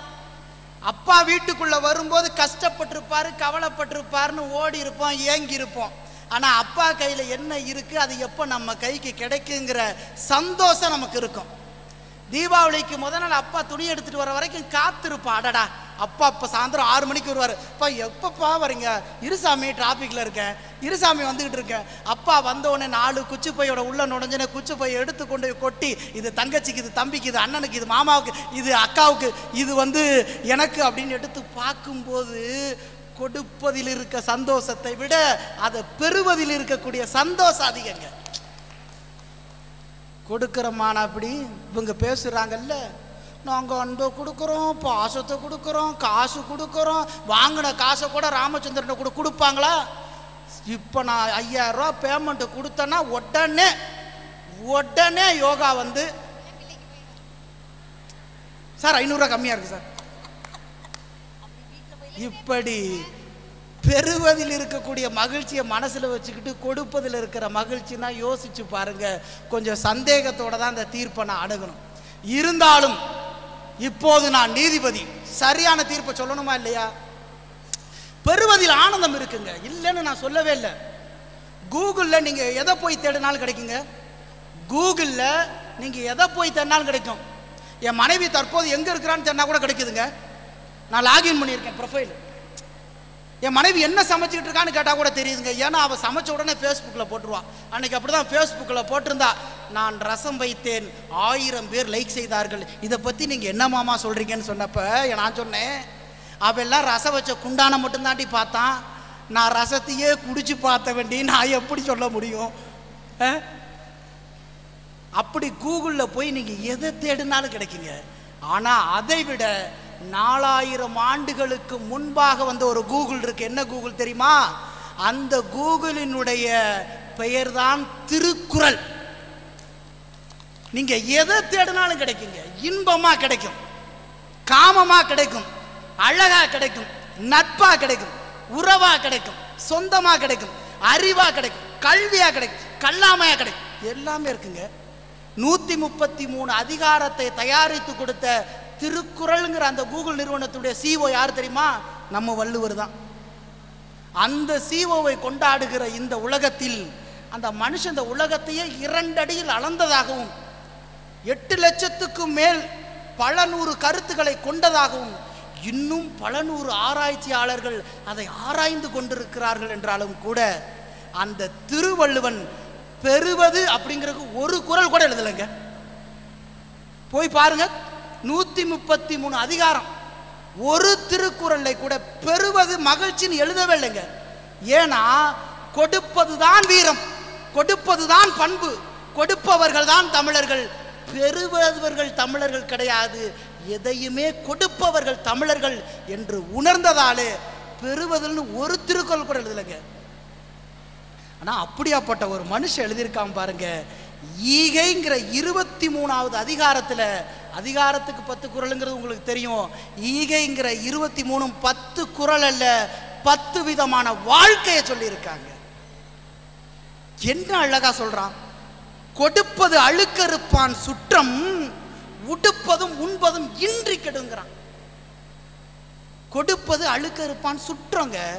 பிறருக்கு கொடுக்கும்போது, இவங்களுக்கு 5000 ரூபா பேமெண்ட் கொடுக்கும்போது சசிகலா முறைச்சாங்கன்னா, இவங்களுக்கெல்லாம் 10,000 ரூபா கொடுக்கும்போது கீழே இருக்க நீங்க முறைச்சிங்கன்னா என்ன தெரியுமா வள்ளுவன் சொல்றான்? பிறருக்கு கொடுக்கும் போது அதை பார்த்து பொறாமை கொள்ளுகிறவன் அப்படின்னு சொல்லல, பொறாமை கொள்ளுகிறவன் அவனுடைய குடும்பம் எல்லாமே உண்ண உணவு உடுத்த உடை இன்றி கெடுங்கிறாங்க. அவ்வளவு பெரிய விஷயம் பாருங்க. அவன் மட்டும் அழிய மாட்டானா, அவன் குடும்பமே கெட்டு போறாடே. ஒருத்தனுக்கு கொடுத்தா பொறாமப்படாதரா, சந்தோஷப்படுறா. நல்ல நல்ல தலைவர்களை இந்த மண்ணுக்கு கொடுத்திருக்குன்னா இந்த மண் எவ்வளவு கொடுத்திருக்குங்க.